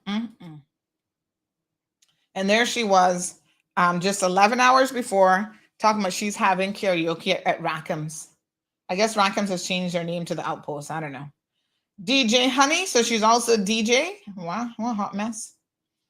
And here she is kissing up on, is that a man or a woman? I think that might be a woman kissing her. Yes, sir. Hot tamales. This is where the heat's at. Woo, Brittany. Where's Cece? I think Cece had her eyes on her man. So what does Cece have to say this morning? Cece says, sad. Angela says, laughing out loud. Yes, sir. Andrea says, waiting on her friends and family to start defending her and talk about mental illness. Right? Tell them don't even bother with it. Don't even bother with it. This is just a rude, frompish girl. She probably looking money for weave. That way she stole the laptop to go sell it to go buy some more weave. Good morning, Cindy. What you got to say for yourself? I just want to make a public announcement. So Office Supply will get their laptop in due time. They're going to do what they have to do. But I'm pleading for the rich Canadian man. Come back. He the sugar daddy I've been looking for all my life. Oh, my Lord.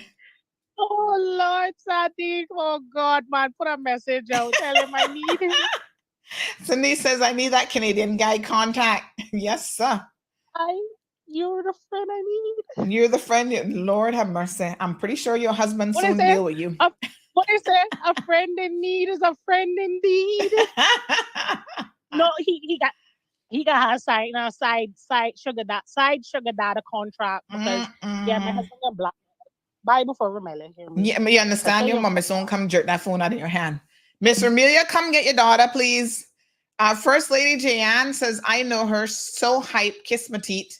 She my new gal. Yeah, they be the ones, they be the ones who be trying to live a hype life that do not have the financial means to do so. And they'll do anything to continue to live that life and to pretend. You're going to be pretending by yourself sitting next to Eve High Voltage up in jail. Stop pretending. Folks, if you can't afford it, there's no shame in not being able to afford it. Right? Just live an honest life. Y'all need me to go dig Aunt Lottie at the grave or what? Because she would have beat you so quick you wouldn't know what hit you. My God. Aunt Lottie say just work hard in life and there's no shame in being poor. Just be clean. You wash your clothes and you put on the clothes. Make sure your pants is clean. Your clothes clean. You brush your hair back. You're not going to go and pay for no weave. Oh, my goodness. Scott says sticky fingers, nails, and more, laughing out loud. Sophia is having a good laugh. Cindy says bad character. Vicky says, what a shame. Aliana says, Mia, check out now. The mess level too high, yo. Oh my gosh. Cindy still looking for the rich ex-husband number. Says that like the sugar daddy I've always been looking for. No, trust me. First Lady says she hang her basket too high. I mean, if you can't afford it, you can't afford it. Why are you going stealing from people? Miss Olive can't believe it. She said me ratted. I really she? OMG. Wow. Thank God I learned to satisfy. You know how long me want a phone? I'll wait till I work and save enough to buy me a phone. Thank you, Lord, for the me that I am. Yes, Miss Olive. My goodness. Evelyn says, Cindy, I have it, can give you honey. Oh, you have the X number? Lord Jesus, Evelyn. Oh, she says, dear Canadian, rich BF boyfriend, ... Andrea says, live within your means, eat dumpling and butter, and leave people locked up alone. Reality kick in quick and fast. My goodness. Brittany. Shameful. Living her best life, honey child. She don't look like somebody who just stole from anybody. She's not worried. What a disgrace. I must tell you. Disgraceful. Y'all don't have no shame. No, oh my gosh. No, sir. I don't know what to say. Except y'all need to do better. All right. Well, I can tell you what. It's a sad day for people like her. The rest of us working so hard to try and do the right thing. And small businesses, listen to me. I want to, on a serious note, say this. All businesses have to deal with this concept of theft and what we call shrinkage in the industry. If you ever worked in retail, right? You know, shrinkage can happen for different reasons. Sometimes goods are damaged and whatever, but when people are stealing from you and that is the cause of your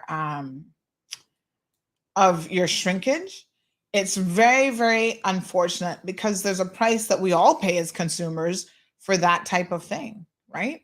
Increased security, people have to, spend extra money on cameras and all this other stuff. It's just very, very unfortunate. And then it also adds to distrust in the community that businesses have to even do all of this stuff and have to be watching you. Listen, I'm very transparent. I walk in a store, you want to take my bags, you're not taking my handbag now. So a lot of times I don't even walk with a handbag. You're not gonna really take the handbag. But anything else you can have. If I have other bags, and you want to hold them at your register, I ain't got no problem with that because I have no intentions of stealing. Right? Very, very transparent. When you go to America, they be having the handbags tied up on the thing and they got to unlock them with a key. No problem, honey child, because I know that people up and they be loving to steal too. So, we all have to work with the system and the situations that we have because of other people who like to steal. All right. We were talking about traveling earlier, and I wanted to note this before I forget. So I've got these booklets. If anybody needs one, let me know. This is the Cayman Scholarships Directory for 2023. If you have young people in your life and they're getting ready for university, I suggest you get your copy of this. I picked it up. It is a 29-page document, and it talks about all of the different scholarships that are available from a lot of the private and governmental organizations here in Ireland. So we have obviously the Ministry of Education. We've got Rawlinson and Hunter. They have a scholarship program. It tells you about deadlines. Their deadline is April the 28th, that's tomorrow.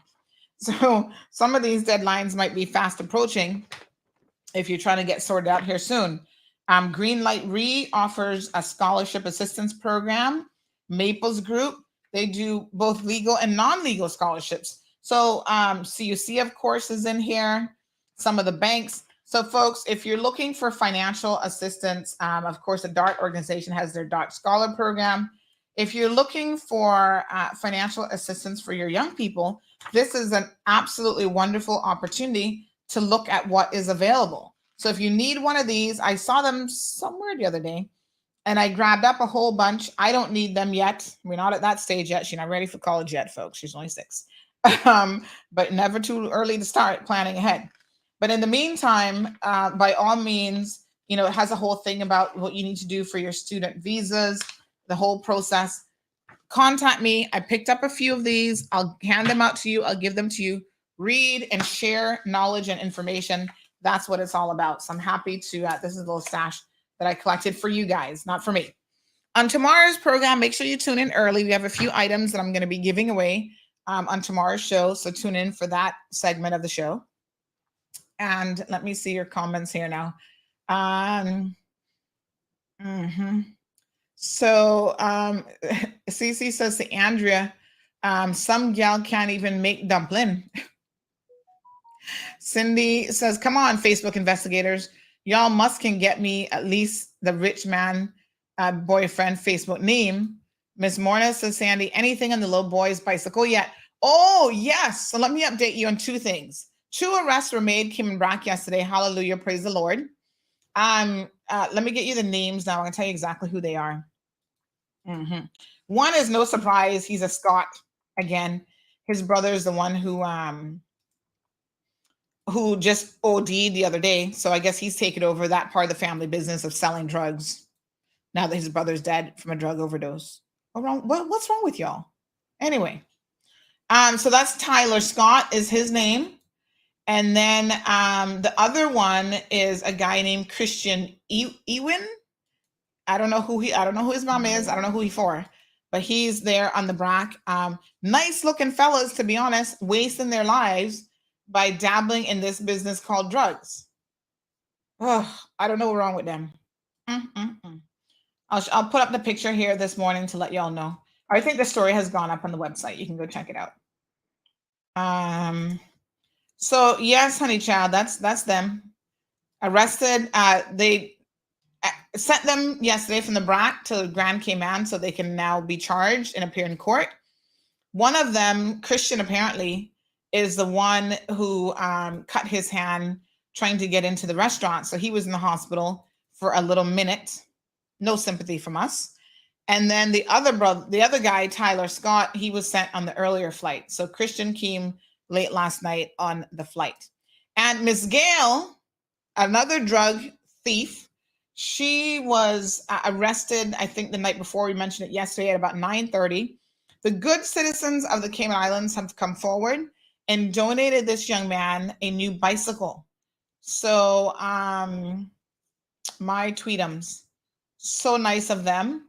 And I know his mom has received an outpouring of love from a lot of different people who really, really wanted to help. And so some people even sent her funds and stuff like that. So thank you, Cayman, for being the amazing community that you guys are. Good morning, caller, and welcome to the program. Oh, so I say morning. Morning. Morning. Christian Ewan's gone, came on back now. The thief stealing that. That the one that comes say he not had no way. I know him very well. He's a psycho. Come and say he not had a friend with my son and come and say that he not had no way to sleep. And I tell him I let him into this house again, and he stole a whole heap of stuff from my very brother, the brother phone, and we report in the police on him. No good because he reported to the police. And they never done a thing. Tell him where he stay. He even called his mother, and she said she was gonna pay back for the stuff. He got everything, and soon the police say he was gonna call us back. Now they call us back, and then he went back to the desk from off of the street doing investigation. That thief, I hope they lost him in jail and don't let him out. What a mess. All right, my dear, thank you. He's a very thief. About Dr. Thompson is his uncle, Lion. In England, he's a waiter, no good. All right, my dear, leave us there. You went and let him back up in this house, but I never did see him. Okay. All right, thanks for those comments. That's a thief. That's a known fact. Wow. All right, my love. Thank you. Janet. You're still on air, so let's his brother had gotten an accident, poor thing, and he died. He was good, but not a Christian. Christian, you ain't no big thief.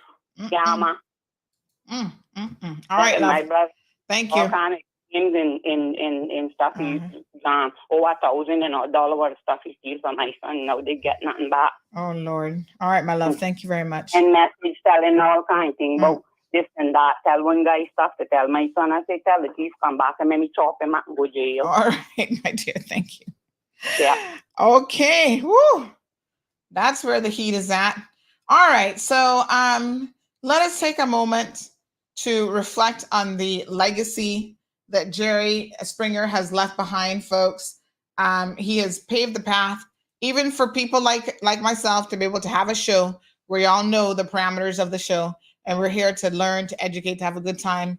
We don't do the exact same format as Jerry, not every single day.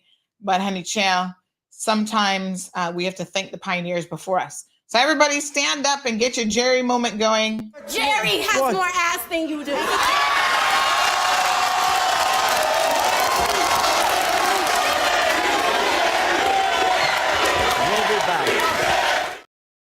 So one of those moments where everybody was like, Jerry, Jerry, Jerry.